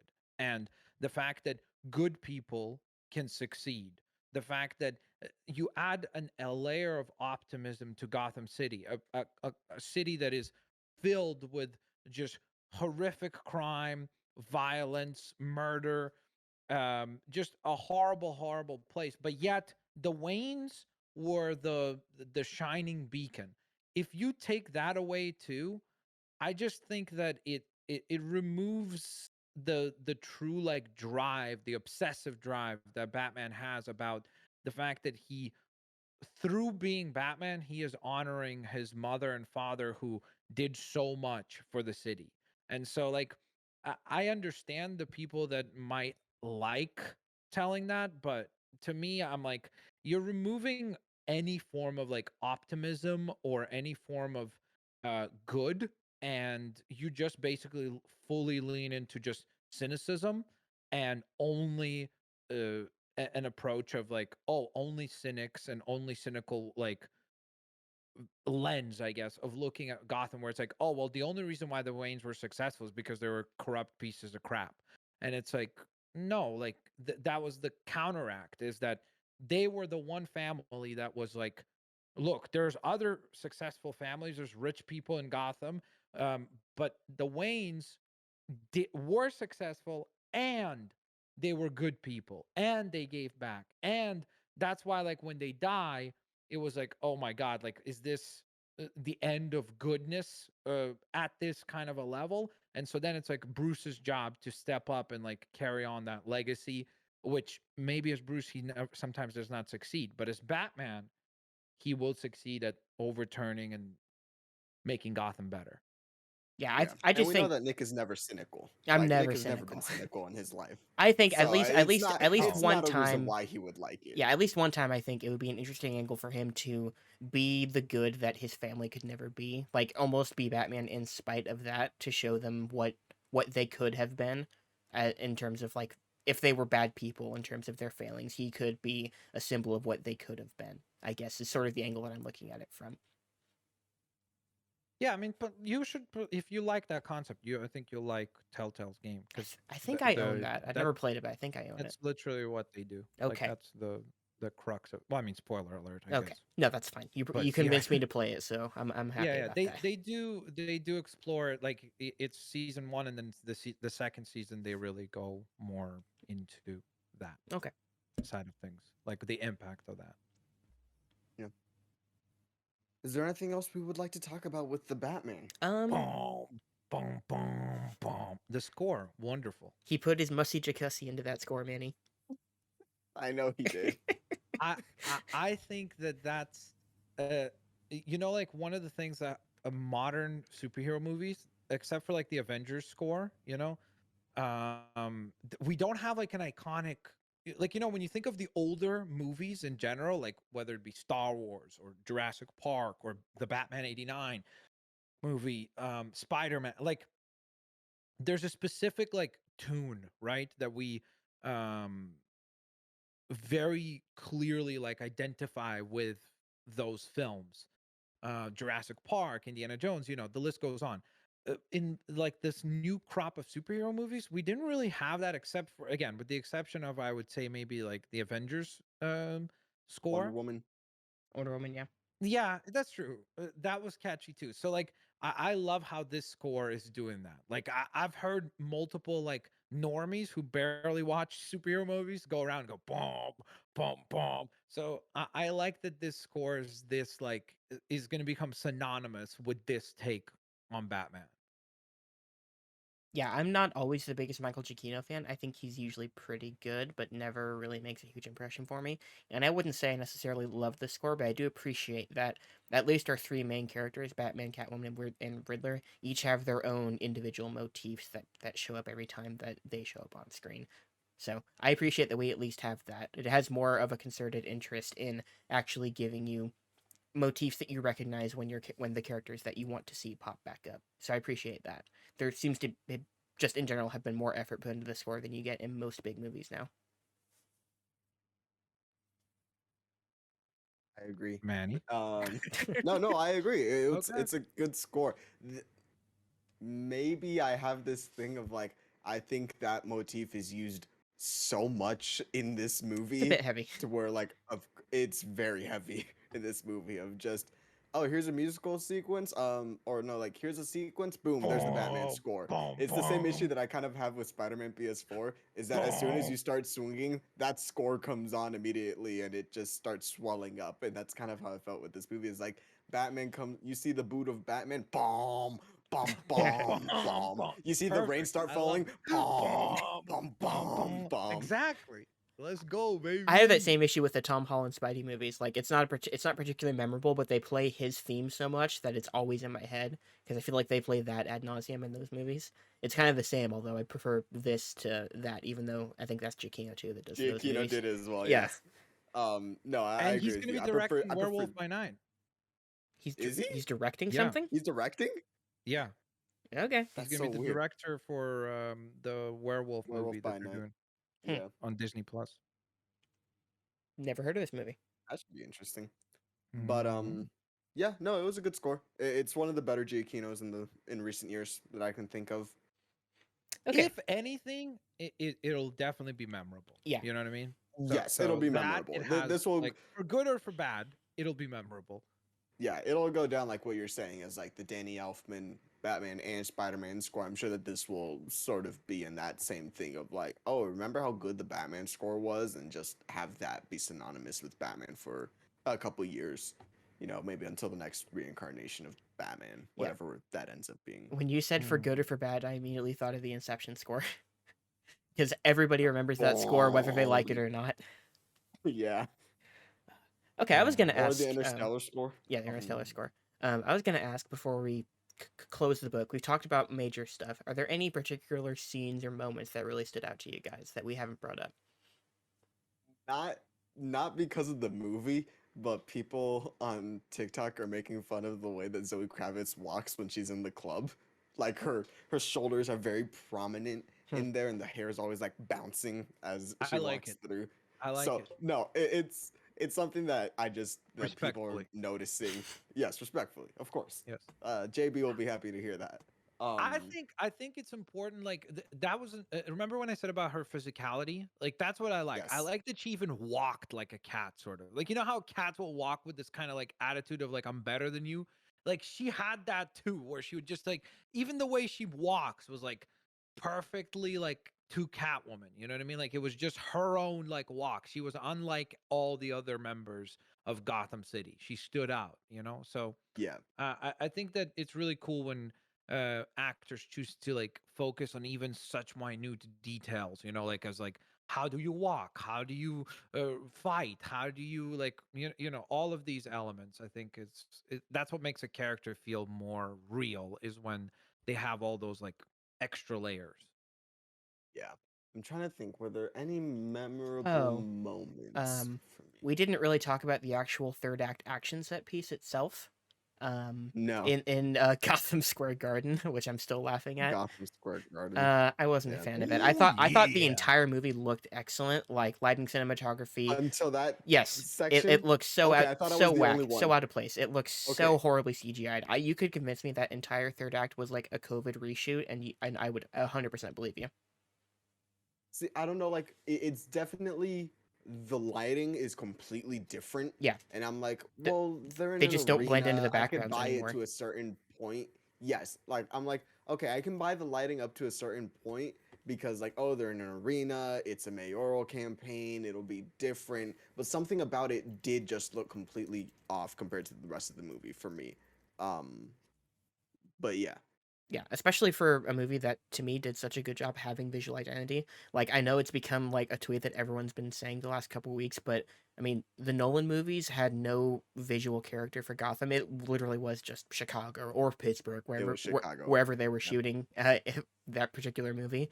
Um, like it's just the city. Like that's just what Gotham is. It's a human city. I appreciate that like this movie's Gotham, while it's still that, does at least have its own visual identity and visual flair because that's something I Yeah. especially liked about the Burton movies is that they had that whole first movie is a very industrial look for Gotham. The second movie is like a gothic style that it has. So like I appreciate when Gotham has its own identity, and this movie brings Gotham back to that, which I don't feel like we've had since the Burton Schumacher era. Which I mean I appreciate, even though I feel like the third act it feels weird compared to that it still works as a whole because I think they actually give Gotham some character. Yeah, this visualization of Gotham reminded me the most of Arkham Knight, um, Yes. Gotham. But it was interesting because when they showed like the first shot of Gotham, I'm like, oh, that's England. Like I was like, okay, so that's the UK. Just something about like the architecture. Yeah, I I'm get it. like, okay, so that's I so see it now. that's somewhere over there. So immediately I was like, that's England. That's not Gotham. That's England. Uh, just to me. But yeah, I felt this was like the most Gotham has felt in a while. Yeah. Yeah, I think ever in live action for sure. There's never been in the comics like people like to say that Gotham is a character, and Nolan used to love to say that on all the behind the scenes stuff for his trilogy, but it wasn't really. Whereas here they really do make the city a character in terms of how it looks, how it feels. what it attracts, how it's run, from the politics to the police to the people in power. They definitely do a much better job of presenting it as like a character. All right. Is that about it for our Batman talk? Nick, was there anything that stood out for you, or did you want to just talk about the Gotham? Well, yeah, that was one thing I remembered because I remembered I'd forgotten to talk about the third act, and talking about the third act reminded me of that point that I wanted to make as well. Yeah, I'm just trying to think of little moments that I appreciated. Again, it's a lot of just the back and forth between Gordon and Batman was a highlight to me. Yeah. Like when he's like, I thought you said you were gonna pull your punch, and he's like, I did. Did. There's my Batman voice. Yeah, like little Yeah. moments like that throughout the movie, and like the twins of the Iceberg Lounge, we get the recurring bit with them. I liked that too. It's like little The comedy twins are from beats. Teen Wolf. Oh, of course they are. Of fucking course they are. The twins are twin alphas from Teen Wolf. Okay. So when I saw them, I'm like, Ethan and Aiden? Sure. But Yeah. no, I liked them in the movie as well. I Yeah. was surprised that they kept coming back as often as they Yeah, did. rule of threes. They showed up 3 times, I'm pretty sure. Yeah. For me, like the things that stood out were Batman just saving people. That's really what stood out to me because we don't, in my opinion, we don't see it often. So going out of his way to save specific people, like individuals, that meant something to me and stood out. Yeah. So I think the whole bomb sequence at the funeral was an excellent sequence of tension. And I still felt it the second time I saw the movie. It's a really long sequence, but I think it holds that tension really well. I think that might be the best individual sequence of the whole movie, personally. That was one thing I also forgot to for mention. me, it's the long shot when Penguin starts yelling, "I got you, I got That shot you." takes too long. It could go 5 seconds less and be better. This guy's crazy. Why do you sound like Scooby Doo when you're doing your penguin voice? That's the Mad Hatter. Get it right. Oh, okay. Okay. So sorry. I think No, that but I I think think that's all I that pretty got. much wraps up our Batman talk. We've only talked for an hour 40 about Batman. Oh yeah, only an hour 40. Basically, the length of the movie. Oh no, we're still No, we only still got we're barely another halfway hour. there. Yeah, Well, strap in, everybody. Here we there we go. go. All right, but that's pretty much it on the Batman. Yeah. We all, in general, recommend it. Yeah. If you've gotten this far. Not in general, definitely recommend it. It's a fantastic movie. I don't think anybody's gonna watch this movie and be like, "Oh, well, that was a waste of time." Like, you might No, have it things won't that be a you might waste of time. dislike. It's legitimately very entertaining. It's well paced. Again, the endings and maybe it could have been a little bit shorter and things like that. But like, uh, uh, by by most things that the average person would judge a movie, this is a good movie. Yeah, I would say so. It's Yes, objectively I very would good. agree. And I like that DC keeps just letting directors do what they want. And that's all I'm gonna say about that. Oh, the last thing I was gonna say. Oh boy.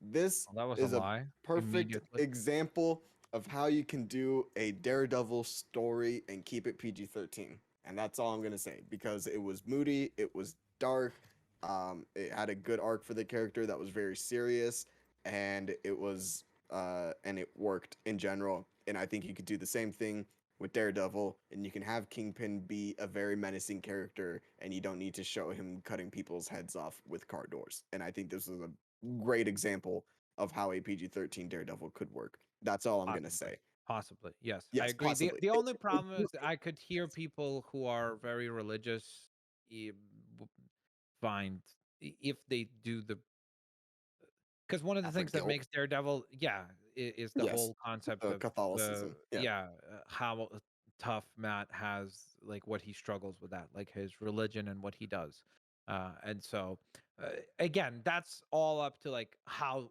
far they go with it, right? Because Yes. for a lot of people that could be like a sensitive topic. So um, Anyways, this okay, was just proving that you could do, in my opinion, you could do that kind of story and keep it PG-13.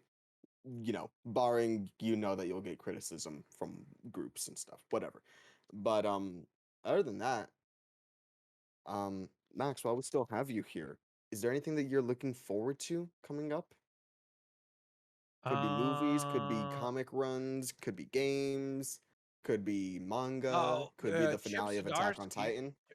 Chip Zdarsky is going to be writing Batman, so I'm excited for that. They're going to have oh my gosh, what's his name?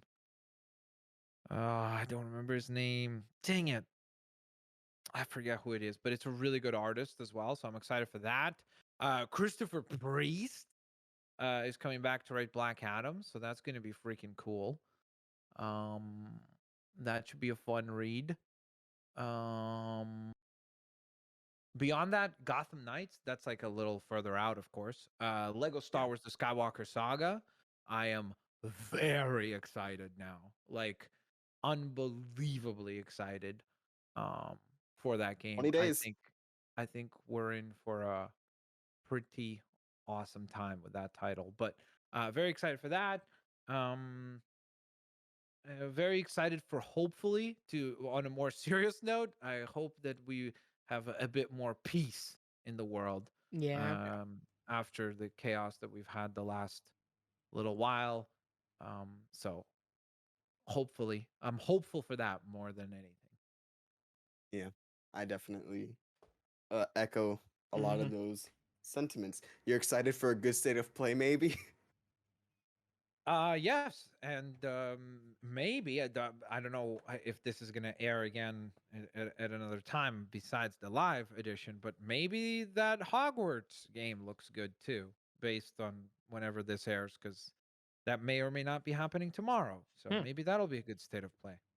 We should have this up tomorrow. Maybe. Yeah. Yeah, We'll see. Hopefully, it's a good state of play. I'm always rooting for Sony. we need one. We need one desperately. The last couple have been. Listen, the Gran Bad. Turismo one was good. The Gran Turismo one was focused. It knew its audience. It wasn't trying to do anything other than Gran Turismo. Yes. This And last who one, knows? Maybe this Hogwarts one will be similar, right? Like if they're dedicating a whole state of play to it, that yeah, could be exciting, you know? I think they said 30 minutes, 12 minutes gameplay, I think is what I heard, but I That's could be pretty wrong. good. That's pretty good, Yes, dude. no, Because that how is much longer good. are people gonna watch gameplay? Like, you know? That's why like when they showed Gotham Knights, remember they did a similar thing. They had like a trailer, then a little bit of like developer talk, and then it was like a Gameplay. 11 minutes of gameplay of like Batgirl doing the mission with Mr. Freeze. Um that I was like, perfect. This is great. I don't want to get spoiled on everything, but you know, give us kind of an idea of what the game's like. Wonderful. Sign me up. Yeah, that's good. And Sony usually is good about doing gameplay reveals. They did a good one with Horizon and God of War, the first one. Well, first Yep. of the new duology that came out. Nick, is there anything you're looking forward to? I thought you were gonna say Nick. Kirby? Yeah, Kirby's next week. I'll play that. I thought you were gonna say Nick. Is there anything that you want to talk about as far as the PlayStation State of Play? I'm like, oh, so much. I want to talk about Ah, so much dang it. PlayStation stuff. Um, All the PlayStation. yeah, what's coming up? So Lego Star Wars, I'll probably get. Kirby, I'll be getting. I'll probably be streaming. Definitely get Lego Star Yeah, Wars. I'll probably be I'm telling streaming you. Kirby on here next weekend, and then beyond, depending on how long that game is. Kirby, Kirby, Kirby. He's the star of the show. Kirby, Kirby, Kirby. Did anybody watch that? Never mind. No, No, I I'm was gonna let you sorry. keep going though. Oh, Yeah, me mm, too. We could have clipped that whole I thing out. remember. Yeah, there was a cartoon where what was it called? Kirby All Star, maybe, or something like that. Kirby Kirby. All Star is also the name of a game, Yeah, so it it was could be. Oh, it was the collection game I think on the Super Nintendo. I want to say. yeah. Kirby is underrated. I Kirby is never underrated. actually played a Kirby game. I played a little bit of like the one of the NES ones on the Switch app thing, but I've never actually played a Hmm. Kirby game. And this is the first 3D Kirby, so it feels like a good place to start. Yeah, Mario Odyssey, but Kirby. Yeah. I'm looking forward to that one. What else is coming up? Everything Everywhere All at Once is also next weekend. Looking forward to going to Yes, see that. next weekend. I'm looking forward to that as well. Yeah. That's a very stacked Friday for me. Mm-hmm. Yeah. I saw that trailer again when I went to Packed go see Friday. Batman today. I'm very excited for that movie. Yeah, me too. Trying to think what else. Mid-April, we've got Fantastic Beasts. The what's it called? The Secrets of Dumbledore. Not really looking forward to Secrets of that, but I'll go see Dumbledore. it probably. Yeah, that's really it. As far as like on the immediate horizon, there's really not much. Because I'm trying to think You're of not like, looking forward to Sam Raimi's Doctor Strange and the Multiverse of Madness? not really, no. Yeah, I figured you wouldn't be. No. Although people did show Ooh. show some side by sides of that movie versus No Way Home, Oh my how God. Doctor Strange looks. I'm like, it's better. It still doesn't look good to me, but it's better. There's at least a bit of composition there, and a bit of actual lighting. Because you know, we don't have to get into it. Yeah, I don't want to. I'm on Twitter enough Yeah. to where I see this every day, Yeah. and I'm like, Jesus Christ. It's like I was, just of the opinion like it's, Sam Raimi being involved in that movie doesn't matter, and I still don't think it really will ultimately. But some moments will probably look better than they would otherwise. Yeah, which it is what it is. Max Harley says, I remember the animated show Kirby Right Back Let's at go. You, but I don't That's remember what the it's called. song. Yes, it was so catchy. It was like Kirby, Kirby, Kirby. That's the name you should know. Kirby, Kirby, Kirby. He's the star of the show. Da da da dee da da doo doo doo da. Kirby, Kirby. Kirby. It was really good. I sent you the link for it. Oh, I'll tell you something You else look that's at happening. We get Mario Kart Yes. DLC on Friday. Do we? I think the first wave is on Friday, March 18th. We're actually doing a Mario Kart stream? Are we? Yeah, March No, I 18th. am I looked yesterday. not. I looked at the track list, and it's like some tracks I don't care about and some Mario Kart Tour tracks, but fuck it, I'll get it. I don't fucking care. I'm a shill. Nice. That's right, you are. I like that. Yeah, the last time that Max aggressive did a fan. Mario Kart stream, I absolutely We don't need whooped to him. talk about it. We don't need to talk about that. There's no need to get The stream will die when you and I do Mario Kart, Manny. That is just 100% going to happen. Oh, 100%, yes. Yeah. But, man, now I need to go buy Mario Kart DLC. Fine. Yeah, it's like $25, I'll I do think. it. It's Mario Kart. It's one of my favorite games. Yeah. Mario Kart That 8 is my fucks. Smash Brothers. Yeah. We still need to do a Smash stream, too. Yes. I've only played like 800 Max, hours would of you that like game. to do a Smash stream again? I'm pretty good at Kirby, actually. Kirby was my main. Kirby and Bowser. Kirby. Those are my two go-tos. So I'm a King You should- DDD and Toon Link guy. Those are my two mains. I'm a somebody in NES chat player. said that we should shout out Blap's grandma. So shout out to Blap's Yeah, grandma. Blapt was the Shout out to person in Blap's chat. grandma. Yeah. Hey Blap. Shout out- That's Hey, Blap, shout out to disrespectful, your bro. grandma, by the way. Shout outs. Come on, man. Should we talk about wrestling Is real that quick? it? Yes. Talk about wrestling. Okay. So what's the AEW thing that you want to talk about, Manny? Oh, I was making a Tay Conti joke. Oh, okay. Her name's actually pronounced Ty. There you go. Tayanara Conti. Yes. Yeah, WrestleMania's in like 2 weeks, 2.5 weeks, something like that. Is it really? Yeah, it's April 2nd, April 3rd. Yeah. God. It's a Cody Rhodes is coming back next week, supposedly, to wrestle Seth Rollins. My official guess is that he will not show up until WrestleMania itself. They will drag out this thing until WrestleMania. I don't really care either way. Or they save him as the Monday Night Raw surprise. Yeah, but they've been saying they'll do that for like 3 weeks now. Yeah. Again, I don't really care. Like, I'm just sort of like, usually I don't actually follow, like, I followed WWE, but I don't really watch the shows until like 2 weeks before a pay-per-view, then I'll start catching up on them. But week to week, I'm not really watching. So like, I hear most of the stuff that's going on. But WrestleMania is not exciting me. WrestleMania and Royal Rumble usually. Yeah. Those are the two that I'll watch because they're usually pretty good. Yeah, the They tend to be- Rumble's almost always they'll have fun. This something year sucked entertaining. though. I don't know. We had fun. We watched it all together. We made fun of everything. Yeah. I discovered Otis, who's like a legend. Otis is awesome. And Chad Gable. and Otis. Chad Gable. Those two are the they- best.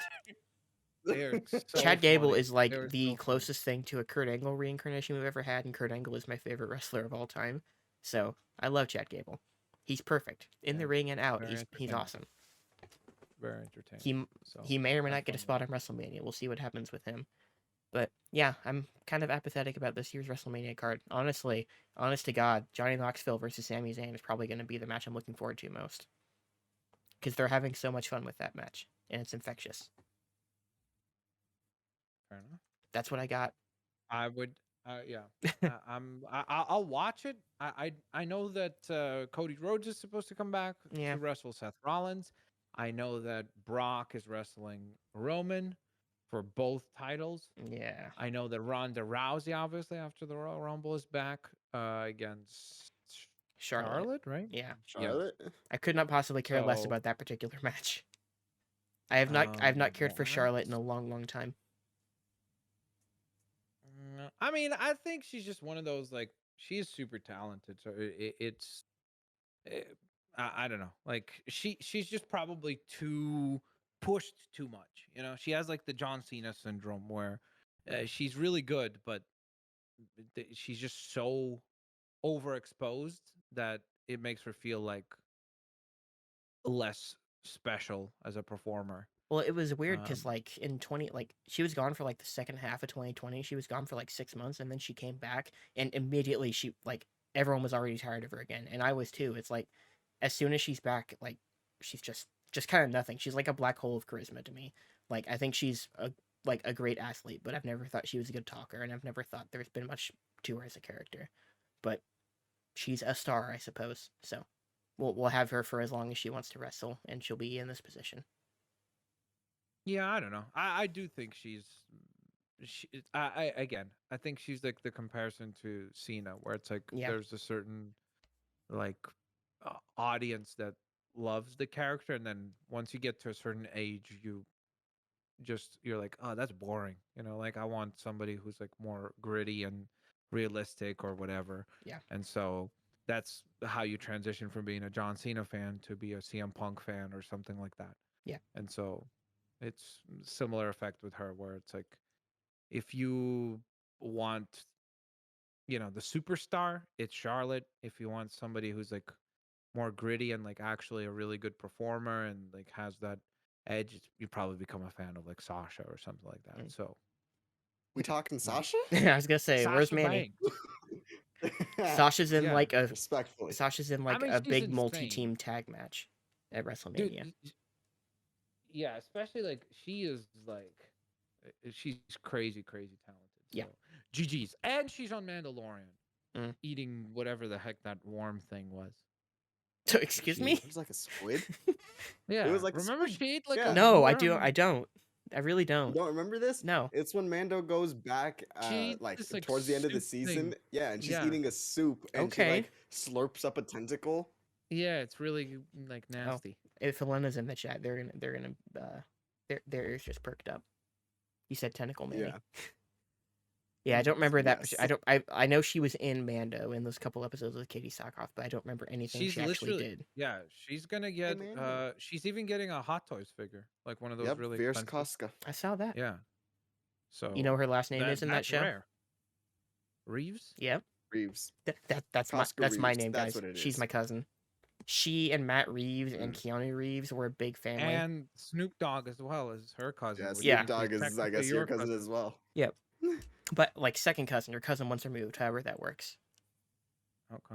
And they're still Yeah. cousins. Yeah, I They guess. still claim each other all the time. Manny, Okay. at no point did we do the Matt Reeves video in this I know episode. we never did. I meant and to that makes do me it at really some sad. point. I meant to just like There were a couple times where I wanted to do it as well. when you threw to me, I wanted to take a 5-second break and say, interesting. Um, No. Should I pull it up and actually play that it for the might be- people? Yes, that might be my favorite thing that has come out of the Batman. Yeah. Has been that interview. Yeah, it's not moment the Riddler memes, it's where- that.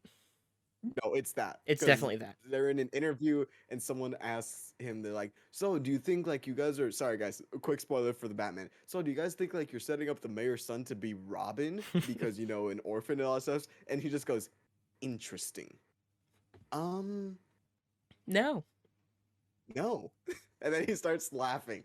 That has been my favorite thing that has come out of the Batman so far. I've tried not to Interesting. overuse it. No. That soundbite. It's the And it's that's the smart. 3-second And break smart. between and no. Like what's he thinking Yes. in those 3 seconds?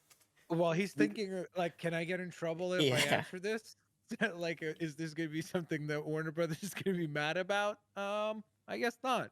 No. Yeah, and he's like, no, but the day that I got that video, Nick asked me, "So do you want to do something tonight?" And I sent him that video. Yeah.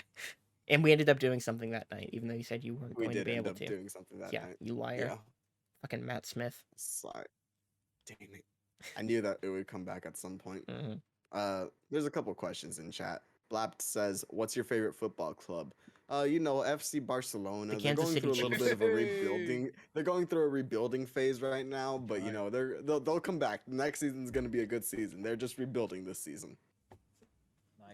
Nice. Good answer. Very good answer. Kansas City Chiefs. What? That's bro. No, I don't watch that other sport. I don't it's have the an correct answer. football. Mm, It's literally football. okay. I hate that football is called that here in the U.S. It's so stupid. Okay. Anyways, It's this is the only most furthering my American hate. thing to do. Yes, You it know, really they're is. like, "Yo, listen, we're gonna call this sport football, and we don't care." It's the most like the same as like not wanting to use the metric system. Like same thing. Just like, Oh yeah, yo, because we use the freedom what system over here. we ain't gonna use that because America. I Yeah. was like, okay, guys, sure, sounds good. Harley says, on a scale from 10 to 20, how great is Manny's new haircut? Manny's gonna Nick? say like a 2 or 3 because he's not a fan of this haircut. It's not that I'm not a fan of it. It's just, I don't know. It's not hitting as much as it used to. You look like you're about to be the hottest candidate at a job interview. That's what you look like now. Well, yeah, it's a fresh cut. Your hair Ayo. was kind of crazy as it was. Oh, For as also, long as I've shout known you. out, shout out to and condolences on the wrestling talk to Razor Ramon's Oh, family. yeah, Scott or Hall. Scott Hall's family. That really sucked. May he rest in peace. Yeah, I saw like, I mean, I knew he was influential, but like the amount of outpouring I saw from like fans and like all the wrestlers of today were inspired by him in one way or another, and it was like it didn't actually hit into perspective for me until I saw that outpouring. Because like I've Yeah. seen some of his work. I've been fine with what I've seen, but he's never been someone that I've followed his career too closely. I haven't seen most of his WCW or his early WWF days, but he was influential for a lot of people. Yeah. Would be always like, hey, hello, Chico. Say hello to the bad guy. He was so effortlessly cool that no one cared that a white guy played a Cuban character. And that takes a lot. Yeah. I mean, Yeah. Here comes old Sure. Nick Reeves. What? Kidding. What? No, I'm there's- speaking no, for there's- other it's a people jo- here. It's a joke. Okay. Wrestling is full of stereotypes. We can fill the last hour with me talking about stereotypes in wrestling. We could. Oh man, you could cut that right there and have Nick say, "We could fill the last Nope. hour of me talking about stereotypes." Oh boy. No. Interesting. Interesting. No. No. Oh, you didn't pause long enough. I forgot Yeah, the I didn't. interesting You rushed part. through it. Yeah. I jumped. It's okay. Edith Does said anyone else? Edith said you'd be looking Yeah. fresh. Thank you, Edith. Hey. It was Edith's birthday Edith. yesterday, so happy birthday to Edith, by the Happy way. belated birthday, Edith. Yes, I did make sure to send that message. Does anyone else in chat have any comments we can answer? Maybe a Questions, couple comments, before we head out. concerns? Yeah. You have any concerns about the Blapt show? said no. Okay, thanks, Blapt. I mean, what Blapt What a says goes, savage. guys. So I mean, You we just gotta he said you shut it asked, down bro. now. I answered honestly. Yeah. He's just like, just end it. Let's see. He says, "When will you play Unite with Edith, and when will Mini Max play the SMP?" Oh, I thought I don't know when I'll play Unite with Edith again. I thought that said simp. Oh, I'm sorry. No, it's a Minecraft thing. I got it. I Okay. saw somebody in my, I was streaming today as well. Somebody in my chat, their name was Oompa Simpa. I was like, okay, that's a play on Oompa Loompa, yeah. Oompa Loompa. Yeah. Loompa. Like, Y'all excited for name. y'all excited for that new Willy Wonka movie with Timmy Chalamet? No, but there was just something else that I was thinking of that you could get excited for, Nick, and now I can't remember what it was. And Damn Oompa it. and Oompa Simp is what made you remember it? Surprisingly, yes. I have no idea what the hell you're talking about now. I'm trying to think. Overwatch 2 beta's coming up. Yeah. It's something in April. We got the Halo series, which is next week. Halo's next week, yeah. Not that it'll be good, but that's a thing. Damn it. I don't remember what it was, but it was something. Is there a new game in now April? I'm Oh, sad. baseball? MLB, yeah, MLB the show, but that's not what I was thinking of. There was something else. Anyways, it doesn't matter. He'll remember it, and he'll DM me at 4 a.m. Can we talk about that real quickly? Yeah, let's talk about The that. message. Okay, so I sent you a message. What was it, Monday night? Yeah, Monday night into Tuesday morning. It was 5 a Yes, like I 5:02 a.m. for me, 3:02 a.m. for you. It really? Anyways, I sent you a message talking about a movie that's getting traction again because Twitter is yelling about stuff. And I sent you a very heated message essentially saying, people need to shut up. I'm sick and tired of this. I'm never watching this movie at this point. Um, and then you saw it, you know, early morning or whatever. You didn't have your glasses on, so you looked at it. And then you asked me a question later. Yeah, it was like And 5 I hours had later that I said, actually "Did you not?" responded because I had to drive a couple hours to work. It was, by the way, it was 12 a.m. for me. Oh, I'm so I just woke up saying. at 5 a.m. and I saw it. Okay, I'm Yes, sorry. you woke up at 5 a.m. and saw it. Yeah. And then you sent, you had asked like, "Hey, can you like you want to do this or whatever?" And then I said, "Did you not read my message from this Yeah. morning?" And you said, "I read it this morning at 5 a.m. with no glasses on." Can you pull up the image that I sent Oh, you? pull it up on. Oh, the image you sent me. Yes. Can you Okay. pull that up real quickly? Yeah. Because I'll save it and I'll put it up on OBS. Give me a second, yes, folks. because you said I forgot this detail from 5 a.m. with no glasses. I'm sorry. And then Hold I on, said, the image I sent "You you or really the one you sent me? no, the one that I sent you. Okay, Here, let the me very obscure reference. yes. Here, There you I'm go. almost there. It's Okay. most recent. Okay, well, yeah, that also works. To which I said, "You really said," and then sent this image, and your reaction was, "Oh my God, is that the blank?" And I said, "Yes." I Yes. pulled deep from my guts. To which you responded with, "Christ, what a reference! I don't know whether to be impressed, ashamed, or both." Was I wrong? No, because it's such a dumb reference that no one but me probably would have thought of in that specific scenario. Here we go, folks. Um, This is the image in question. It's gonna be a little pixelated. Here we go. It'll be on your OBS here in a second. there's your Picasso painting. Yeah, encoding overload. So this is a still from the 2009 Disney film G-Force, with a bunch of hamster spies or whatever they are. I don't know what they officially are, but yeah, you sent me this in response, and I saw this movie in 2009 in like school or something. I had literally not thought of this movie in the ensuing 13 years, not once. And you sent me Yeah, this out of the fucking blue. Why was this movie on your brain?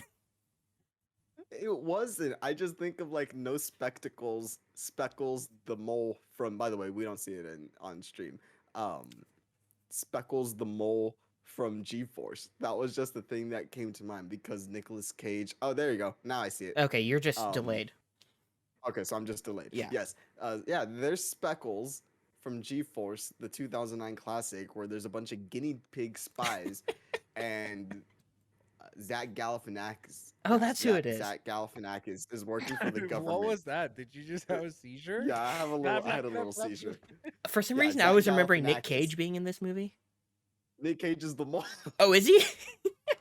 Yes, and the mole is literally the mole of the operation too. Okay, so that's one thing I remembered. Yeah. Anyway, we were talking about this yesterday in our Discord, and this was the answer. I was talking about G-Force, the Yeah. 2009 animal film G-Force. Yeah, I think we said to everyone in the Discord, if we gave you literally 1 million guesses, you would still not get it. I was not exaggerating with that number.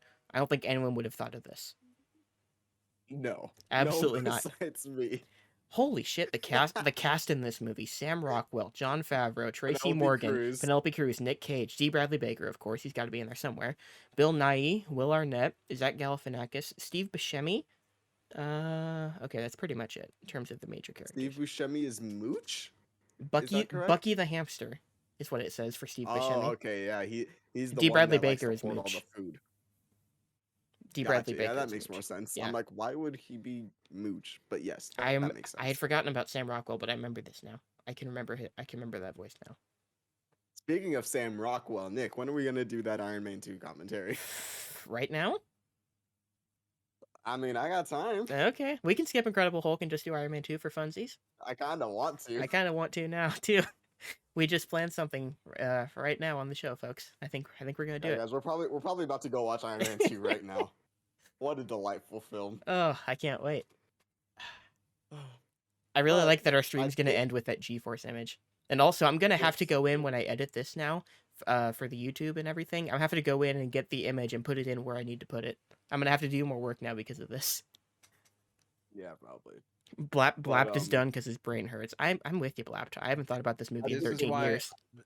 this is why you can't make any jokes, because you then go you bring more work for yourself. Yeah, yes. You go from Batman to hamsters. That's right, Blap. that's right. Would you That's the have it Nick and any other Manny way? philosophy. Precisely. But in all seriousness, yeah, guys, that's pretty much gonna be the end of our show today. Yeah. Max, is there anything that you'd like to shout out for people to get to know you some more? I'd like to shout out Blapt. He's provided tremendous questions in the chat. I'd like to shout out the chat itself. Thank you for everybody for listening to us banter about the Batman and everything else that we talked about. Thank you for your time. I'd like to shout out the spicy chicken sandwich at Wendy's. Mm. Quality food item I haven't tried it. for great. I need to try it. I will never be back on this show ever Okay. until you have a spicy chicken sandwich. I tell you what, I Um, never interact in your Discord. No offense to you, that Discord's just too busy for my liking. But when I eat that sandwich, I will be sure to post it in there just for you. Excellent. And make sure you get the new fries are good now. They make Okay. them crunchy now. Wait, how Yeah. new are these fries? Because I've They had it. introduced them in the last like 2 months. Okay, because I've had it a couple times in the last like 3-4 months, so I'm not sure if I've had the new fries yet. I haven't noticed a difference yet. Yeah, they do double fry now, like where they fry them twice. Okay. I So had they're more Wendy's this crunchy. morning. This morning. And fries. Well, I had like Wendy's breakfast. And So What'd you they get? were fries. good. Yeah, they were You good. didn't I get got fries? a bacon, egg, and cheese. They give you like a potato wedges, like if you go to like KFC, like they give you potato wedges. They were fine. I wanted like tater tots or something, but Wendy's was the only thing still serving breakfast, and I was like, all right, I might as well try it now. It was still good. Okay. I'm Respect not on sure that. if I've ever had their breakfast. It's new, within like the last Okay. year. Yeah, So I McDonald's don't is usually imagine the it only is. place I'll get for breakfast if I need to get like something quick for breakfast, or I'll get like donuts at a gas station. That's pretty much all I get if I'm on the go and getting breakfast. QT. Oh, QT, well, not really, because QT in the morning is a nightmare. In my yeah, experience. unfortunately. Anyways, Max was promoting Yeah. stuff Yeah, and sorry, thanking Max. people. No, Wendy's chicken sandwich. Check it out. It's really freaking good. And thanks for having me. I Yeah. really appreciate it. I'm Oh, I'll of be back course. probably for Multiverse of Madness if Nick has a Yeah. chicken sandwich by then. Yeah. So if Me I'm and you not on might the do- episode, will you just talk to Manny? Or will Yeah, do I still have to it'll have the probably sandwich be- for you to even show up with just Manny? No, you have to have the sandwich. Shit, okay, fine. The- I'll do it for the the- content. You have to Yeah. consume the sandwich, and there's a good video for you as well. You doing a review of the spicy chicken sandwich. Oh, I'll be what's that guy's name? The guy with like millions of subscribers that does all the what's his name? The report of the week. That's it, This yeah. is running on empty. Oh, I love that guy. He's Food review. so good. He's so good. He is like a treasure. You know, he is Gotham's hope. He is. Thinking Gotham's about him hope. being Gotham's hope. He we had never the reviewed the Batman calzone. I didn't get to eat it. I never had it in I time. didn't review the Batman calzone. I had it. It wasn't good. Yeah, I think you had the worst review of it. Edith actually had said that it was okay. She had tried it. She said it was The okay. pizza stuff was good. Some of the calzone was okay, but it was overbearing at certain points. Like whatever that white sauce they were using. Nope, no thanks. Mm. But I kind of want to have it again. Blapt asks, where did you get the calzone? It was at Little Caesars. Little Caesars. Yeah, which I've never had in my life. It was the Batman. It was the Batman calzone. See, Yeah. if I'm getting an actual calzone, like go local. Like we have Yes. a place. I completely forgot what it is, but we have a place here that I like to get calzones for. Nemarco's is another local place that I get up in when I'm in college and stuff. That's has good calzones. Anyways, guys, calzones are good. I turn into Ben Wyatt when I talk about them. To bring us full circle from the beginning of this stream, I don't remember if it was on the official recording of the episode or not. We have like 8 lost minutes, but they should have named it the Falcone Calzone. That's just my take. Yeah. Am I pulling a block? No, I think someone else mentioned that. It might have been you. Did I? Interesting. I don't think it's my best No. work by any No. stretch. No. See, that's something that you could get at like the Suicide Quad. Like with like a side of Joker juice. Like I'm sure that's where you could get it. I still Yes, is that Edith is that dying in chat. Look. This is Edith the dying. greatest Is that- ending of an Oh, yeah. episode of Yeah, yeah. all time. we're still just doing the plugs. Yeah. Is this So Batman? Hi, the Batman. hi, the Batman. 19390. Yeah. Yeah, It's we're good to just have you. about to end. So sorry about that. Sorry. Hopefully you can catch us on the playback.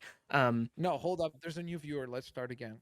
Welcome. Let's start all We're over. gonna do What's up, guys? we're We're gonna here. do We're the back whole for thing another all over. episode. Batman 1930 390. We're gonna go again just for you. One more time. We're actually going to talk about. Wasn't One there more like an time. animated? Back. Wasn't there like an animated show in the early 2000s called The Batman? Yes, Yes. and it uses a very similar. This movie uses a very similar font to the font of that show. Okay. Yeah, you have Batman the animated series. You have Justice League Unlimited, The Batman, Batman the Brave and the Bold, Beware the Batman. There's a lot of Batman animated shows. There are. Batman Beyond. I haven't watched any of them. Hmm. I saw the first Yeah. episodes Some of of the them are really animated good. series and of Beyond, but that was all I ever saw of anything. Those are quality Gotcha. shows. So But I've you heard. you can be selective with them. You could Yeah. find just like a hand like if you The don't have the Clayface time, you episode know. is a good one. Yeah, just pick a few like handful of episodes and pretty incredible. I mean, Harley Quinn was created on that show. She didn't exist before. I think Bob says, "Bro, this hamster is giving me a headache. Please, Please remove remove him." I forgot the hamster was still on the screen. This should be your mascot for your channel. Yes, 100%. Make some merch with I him. can't believe that like- Nick wants to put Yeah. speckles. Maybe a higher res image. Maybe.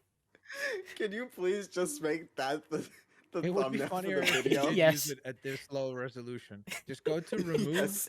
remove.bg, which is BG. like it removes Yeah. the background from Okay. photos, and just remove just the background and just have him. It'll be tremendous. Okay. I think we have that plan now. We're doing I it. think so. Guys, thank you, Max, for being here. Really does mean a lot. We always appreciate you taking time out of your busy days to spend it here with us, talking about whatever dumb stuff we're gonna talk about. The dumb thing love in it. question is always a comic book movie. Yeah, That's what it has to be now. Yeah. That's what it has I to love be. it. My Yeah. favorite dumb thing to talk about. Yeah. Is comic book movies. Not my favorite. Yeah, we know, Nick. Yeah. I'll keep talking about them. I liked this one. This one was good. Yeah. He won't like any of the other ones this year. Probably But not. Nick, I think he'll like your Black stuff's gonna Adam. be in. Ooh, I you think don't so. know He me. doesn't like The Rock. Yeah, you don't know me, buddy. I don't like The Rock in movies. Okay. So that's a bad omen for that movie. No, I was actually kind of interested in The Flash, and The Flash is pushed. Aquaman's also pushed. Oh, God, Um, you're interested in like everything that I'm not interested in. It's the I- perfect. I just, dichotomy. I'm literally just interested in Michael Keaton. That's it. Fair enough. And I guess Ben Yeah. Affleck's in And it too. Shazam. First, wanna see I what like Shazam the is first about. Shazam, What first happened? Shazam, My but boy Ben Affleck all of a sudden wants to be back. What happened? Does he really? Yeah, he's like talking about like, oh yeah, I'm open to coming back as Batman now. Like, what happened, bro? You talk so much trash on the character. You talk so much trash. Oh, it made me an alcoholic. Being Batman made me an alcoholic. Not my own personal. You'd think somebody who plays a character with such an immense amount of responsibility would borrow some of those qualities for his own life. Rant over. I don't like Ben Affleck. I can tell. Anyway, watch what's it called? Deep Water, about to come out with Ben Affleck and Ana de Armas, the definitely not awkward movie that they made together. When they were together and then they Yes. broke up. Yeah. I haven't seen anything from that press tour yet. I'm very curious what that press tour is like. Me too. That's gonna be a very interesting. Nick, your stuff's gonna be in the description. Yeah, Guys, I my got stuff nothing- will also be there. got nothing new to There's plug. not All I much. do is here. Wait, only Hasbulla Yeah. is in the description. Oh, you want Hasbulla in the description? Mhm. He No, made but it safe I to only Abu see Dhabi? Hasbulla in the description. I'm on the Gotcha. stream page. I Gotcha. see it just says you guys don't Tips. judge. I'm making money on it. That's it. Yeah, that's true. I forgot that Hasbulla was in the description. That's why Wait, I he's was in the like, description? none of your It's the details tips are in the page. description. Max, It's just click on the photo of Hasbulla. ah, I see, I see. Mm. Hezbollah. Oh, and then it's my boy Miles. Respect. Does the Hasbulla link take you to his NFTs or no? No, No. it takes you guys to tip the channel. Okay. I think those are down right now anyway because of the sanctions. Mm, So you maybe. can't get an NFT. You can't get any Hasbulla NFTs. Mm. Apparently, he was giving out a bunch of them on the Discord. I just got my No tax way. return back and I can't get those NFTs now. That sucks. Dang. For the He's a record, big folks, baller. I'm Here- joking. here I'm we go. joking. Yes, I am also joking, but he did tweet out, "We're giving away free and custom design Hasbulla NFTs and Hasbulla shout out videos. Details are in our Discord. Join for free here." Yeah, that sounds like a scam. That sounds like the kind of thing 100%. like, hey, you just need to send us one payment so that then we could send you your free stuff. Oh, Hasbulla is. Oh no, I was about to say something. I'm not gonna say it on stream. Guys, we appreciate you guys. It really does mean a lot that you spend your time listening to us. It does. So thank you very much, and we will see you guys on the next episode. bye Bye, guys. bye.